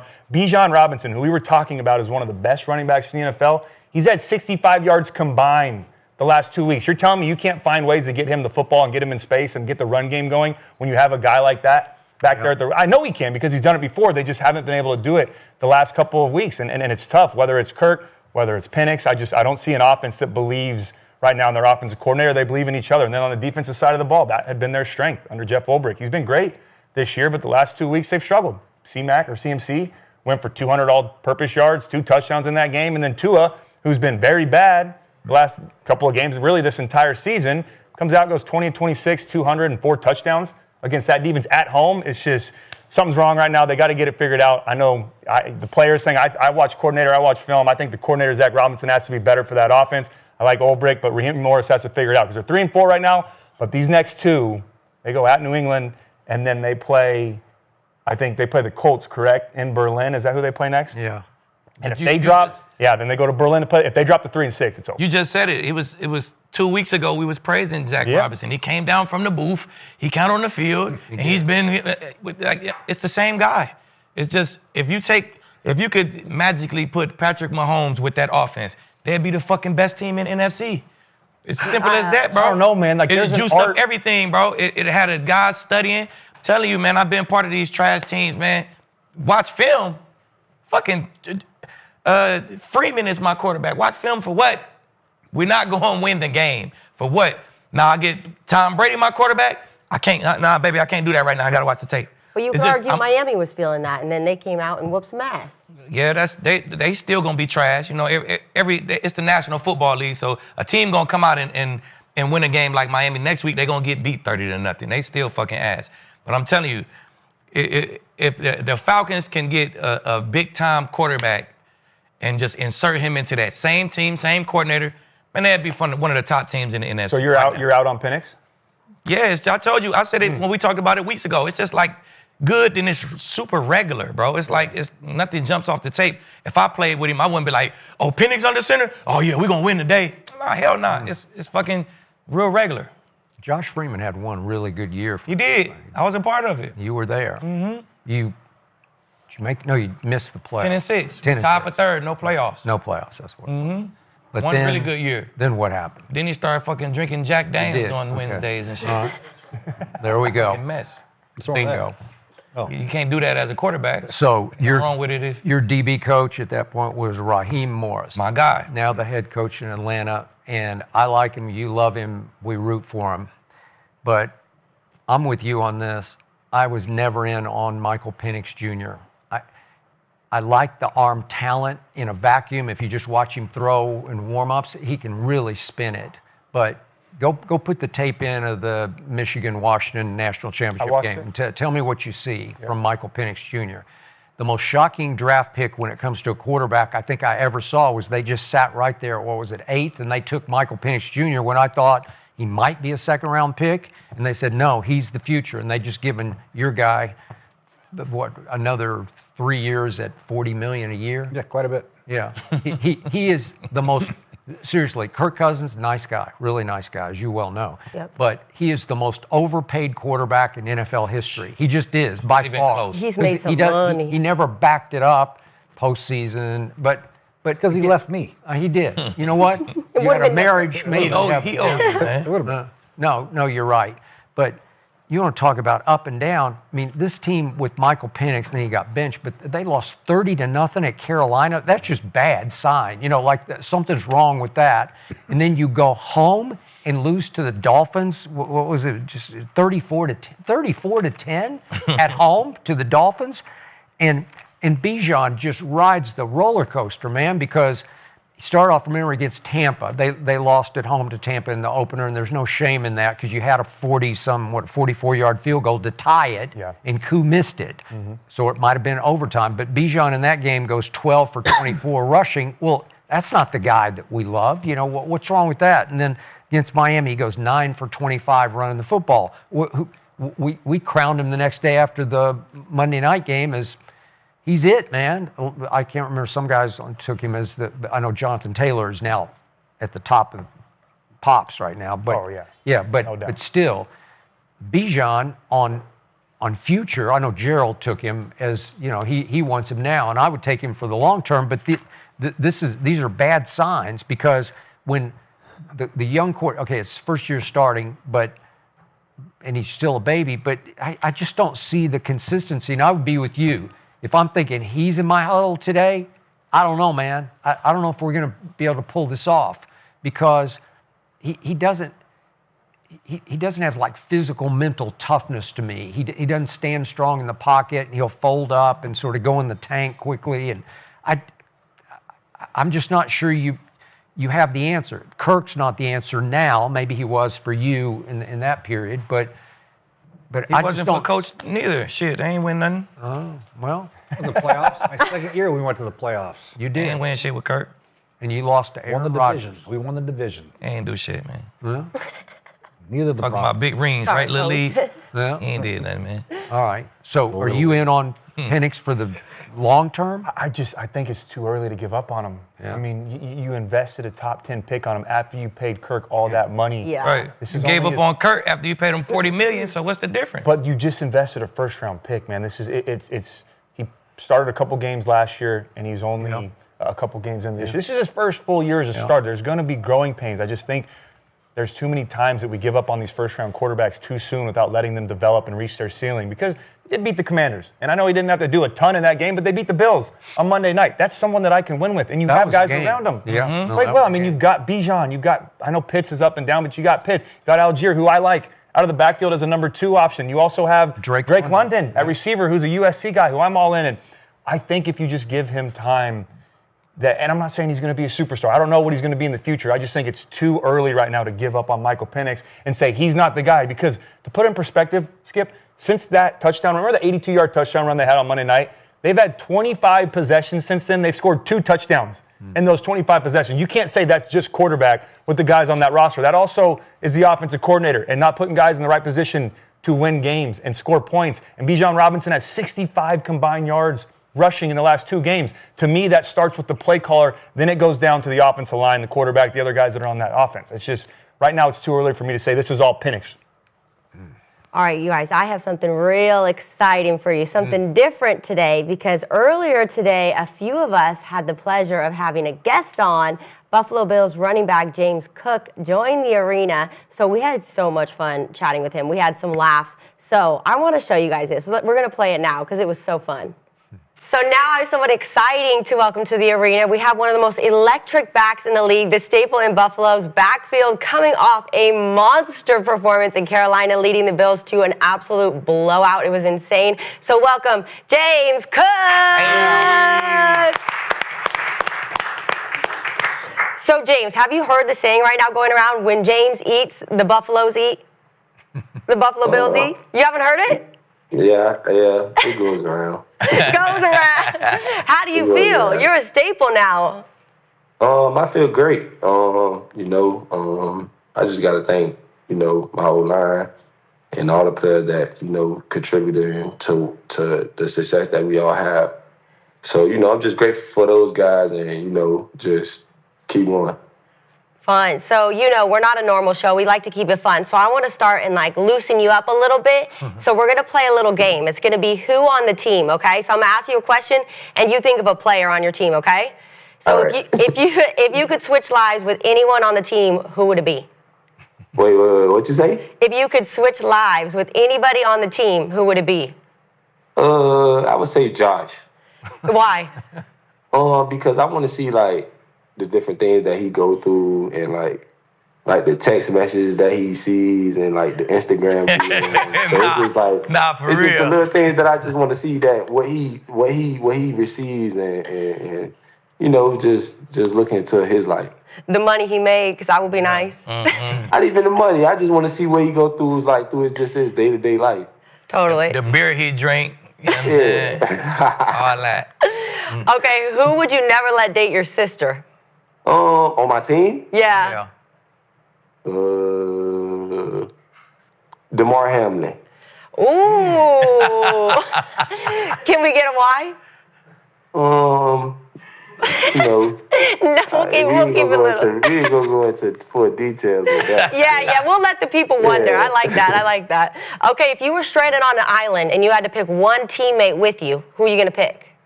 Deion Dawkins. Yeah. Ooh, why? Cause it's like he always figure out his way of things. Like he gonna try to like finesse his way out of every situation. Love it. And who's most likely to get in a fight in a game? Deion Dawkins or Spencer Brown Oh, that's why you need him on the island, right? He's gonna fight for you on the island. They're gonna go to war with him. Okay, other than you and Josh Allen, you can't say those. Who is your team MVP? Right now? Yeah. I'm gonna say Deion. The D tackle, number 96. Yeah. The rookie.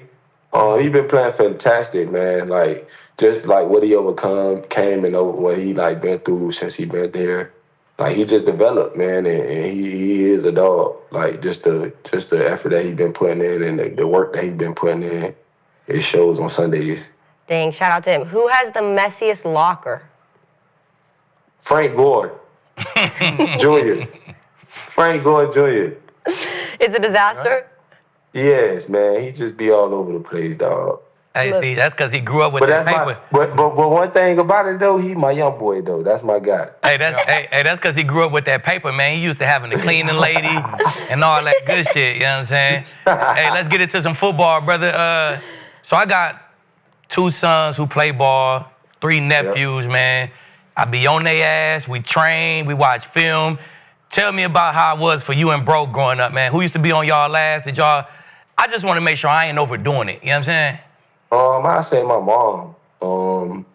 You know, just the time that she put in with us and the effort that she put in with us.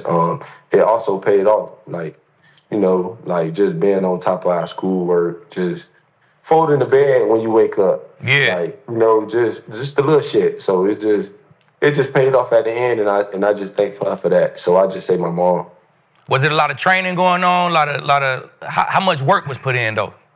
Oh, a lot. I remember. Look, and it's a funny story, right? So I remember my big brother. So my big brother, he used to play football, and then he fell in love with basketball. So it's like I seen him like 3 a.m. in the garage dribbling 2 basketballs. So it's just like, shit, why not get up and go see what big brother chasing? Like just look at him, just like see all the work that he put in, and you know, I applaud him for that because I looked up to him my whole life and I seen the work that he put in. That's what's up. So James, back to the football field. You guys lost to Atlanta. You had a bye week. You weren't even on the field on 3rd downs at Atlanta, which I did not understand. So you're going to Carolina. They're 3-0 at home, and all I hear all week is Rico Dowdle, Rico Dowdle, Rico Dowdle. How much did you take it personally to go down there and say, Rico who? You know, and just shut that stuff down, shut down the whole place, because you just took the game over. And no, Skip, I ain't even gonna lie to you. Like, me personally, like, coming to a game, like, I don't look at, like, the players that I play or, like, I just come in the game and just, like, knowing that, like, all the preparation that I put in and like, the hard work that I put in and practice throughout the week. And I just go out there and just play the game that I play. Like, you know, I love football, so I'm going to go out there and perform to the best of my ability because this the game that I was born to play. So it's just like me looking up, like me just waking up, like thinking of it, like me going against him. Like, that's not going to get me nowhere. You know what I'm saying? So it's just like me, I'm going to go out there and step on you every time I get. Well, you stepped on it for 216 yards. Not for real. Yeah. And now you got a game, big game, Sunday against Kansas City at home. They're 11th against the run. They're giving up 100 yards per game. You are averaging 105 now. Can you get 100 against Coach Spags' defense?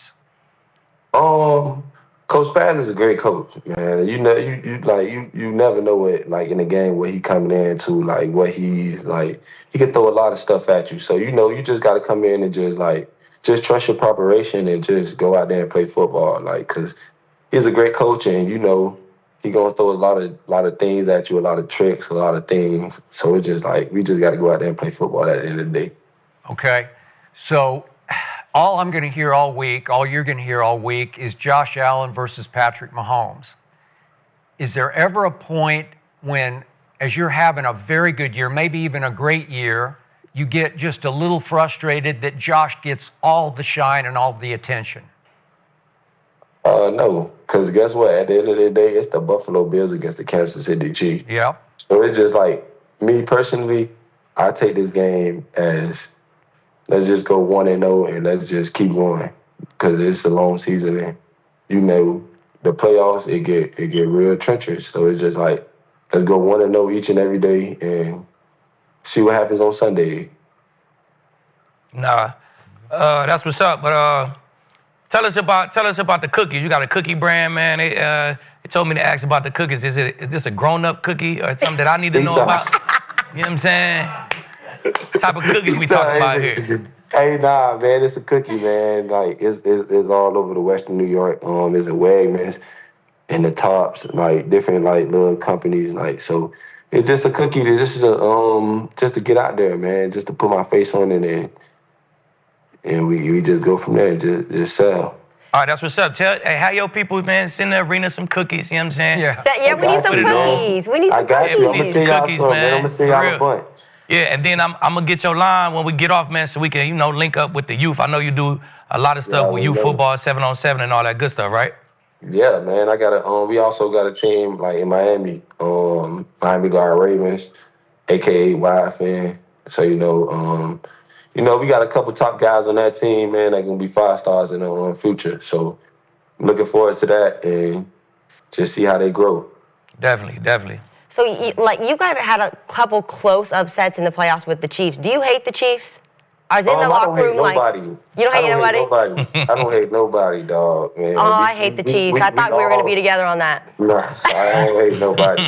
Man, we all out here to play football, man.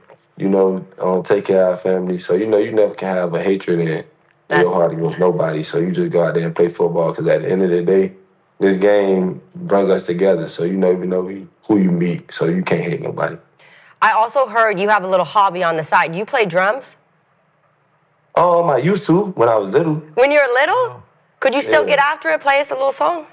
Yeah, man. If I had the drums right here, I'd do it. You could do it. All right, I want to end with another little game, okay? I got, how well does James Cook know James Cook? Okay, so we're testing your little memory over here. How many total yards did you rush for in high school? Damn. It's a tough one. I think I personally rushed for like 9 something, 8, 7. That was 7 something. In all of high school? In high school, I didn't care about like running the football or nothing. Like, I wanted to play defense, cause like I didn't play. And then it's how much y'all don't know me. I played running back my 7th grade year, so I always played defense. Dang. What were you on defense? A cornerback? Of course. A linebacker. You thought it was I was always the biggest kid in my age group, so that's why. Dang. Okay, so how many? You actually rushed for 2,000. You were doubting yourself in high school, but 2019 your total high school. You did good. Your face. Damn, I didn't even know that. All right, how many fantasy points did you score against me on Sunday to make me lose? 40. 49, James, almost 50 points.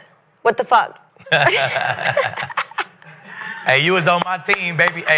Hey, you on my team, baby. So, hey, we went in. Hey, we went in. Yes, sir. That was crazy. You went off. Okay, how much faster was your 40-yard dash than your brother's? And I smoked him. Smoked him. And then it's, hey, we finna broadcast this, cause look, still to this day, he don't want to race me, y'all. Oh, you heard it here. But we gonna say that for the all season, though. Yeah. I know. I'm gonna need to see on social media you guys race. Yeah, we gonna put it together. Okay, so you had 4.42, he had 4.49. So Smoke you heard it here that James Cook is faster than Dalvin. Okay. Let's see. What was the first game in your career you rushed for more than 100 yards? You remember? Big game.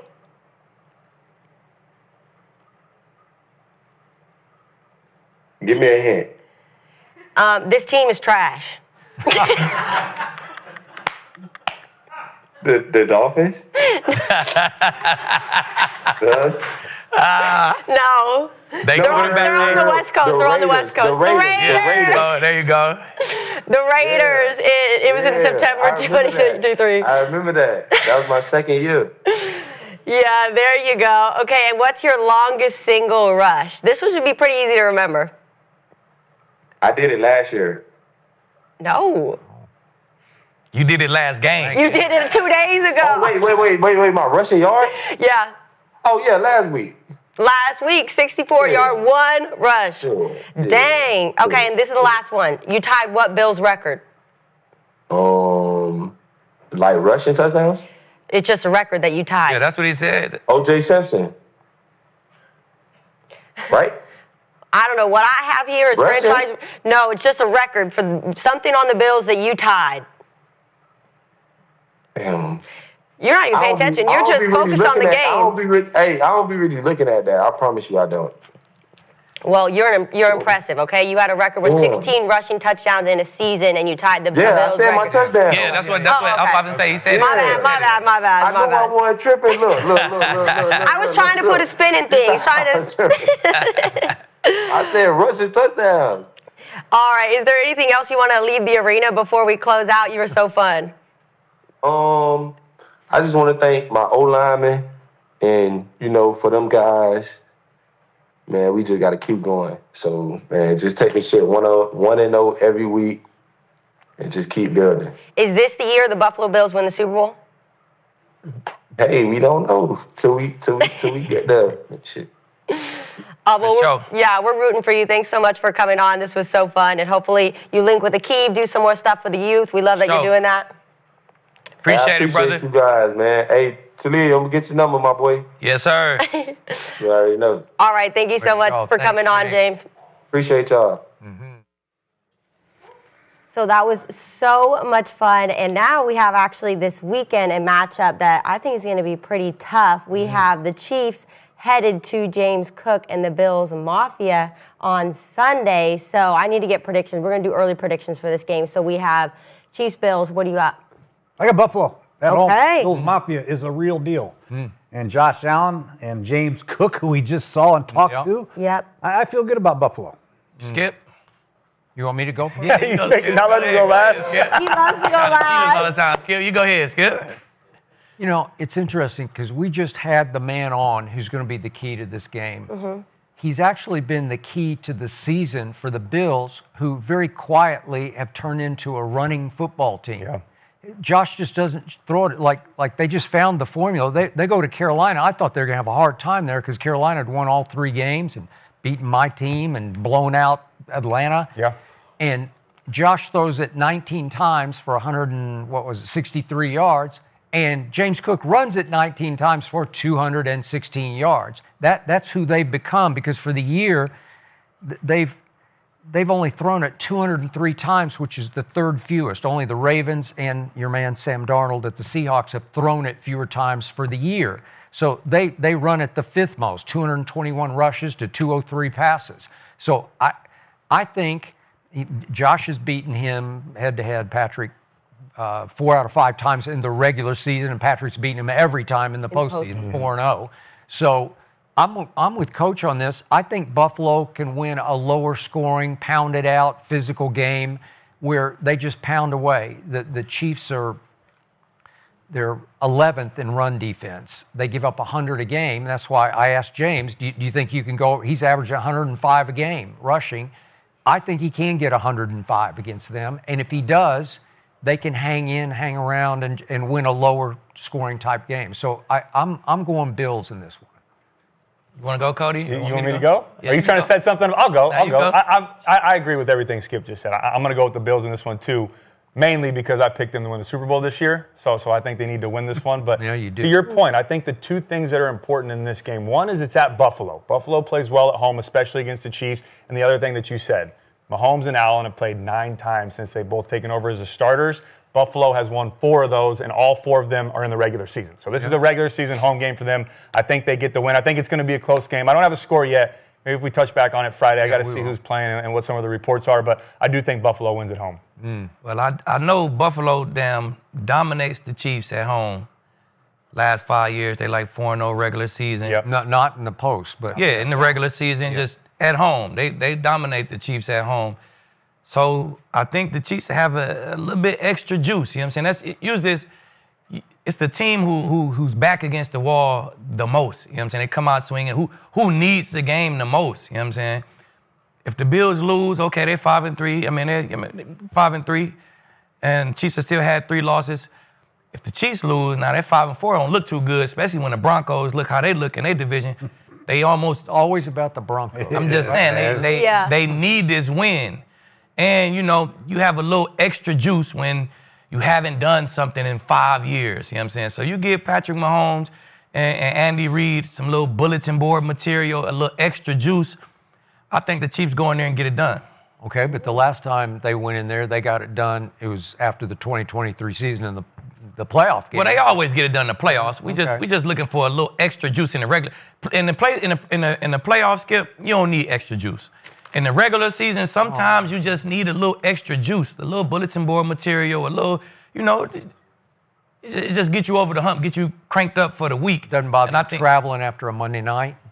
Nah, they not going across the. If it was West Coast to East Coast, I feel some type of way. Kansas City, you know what I'm saying, and New York right there, they'd be all right.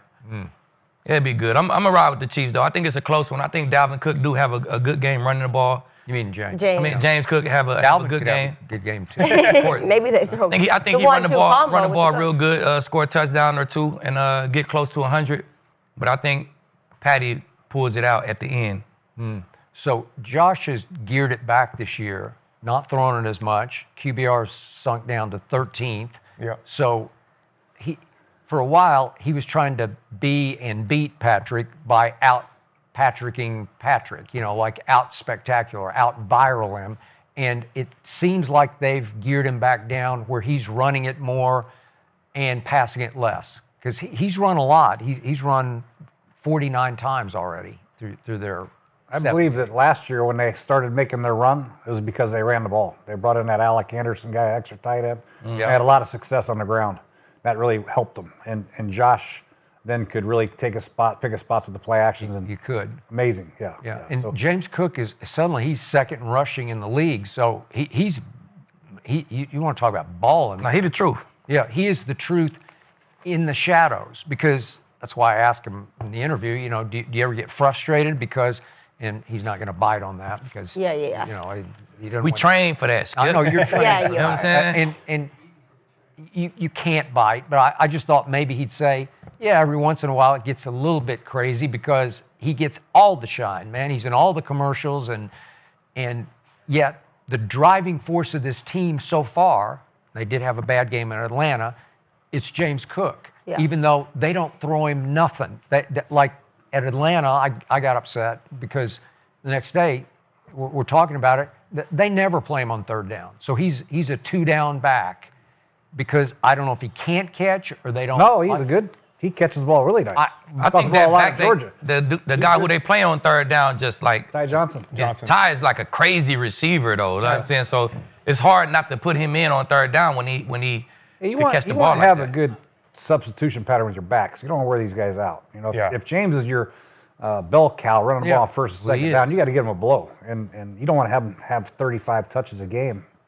You know, but when I saw him do the break, what was it, 64 yards? I mean, I'm like, I'm going to toss him the football every once in a while and see if I can get him in space because he can explode, man. I don't know. That's just me. He did. He had 50 fantasy points, didn't he? Didn't he play against you? 49. 50 ball. 50 was crazy. I hate to say this because, you know, not a fan of the Kansas City Chiefs, but I think I'm going with Aqib on this. I think they hit their stride, and they are going to beat the Buffalo Bills. It can be close, but I think they're going to do it. So they hit their stride against Marcus Mariota. That's interesting. Well, they've hit their stride since having Rashee Rice back. I think they needed their weapons, That's and now true. they're That is back in their flow. They were not looking. They were missing a few pieces. They got the pieces back. They're healthy, man. It's unfortunately the Kansas City Chiefs, and they win. And 15's playing some football right Yeah. now. I'm still riding with Josh, but that man back there, man, is terrifying. By the I'm way, never sold on the Bills. You did a good job with James Cook. It was a good interview. Oh, thank you so way to much, go. Skip. That means a lot. It was really fun. Well, thank you guys so much for watching. As always, we are going to be back on the couch on Friday at 11:30 a.m. PST, 2:30 EST. So make sure you guys like, subscribe, support the channel. We're going to see you 3 days a week, and we're going to have a Thursday Night Football to talk about. So we will see you guys on Friday. Thank you so much for watching.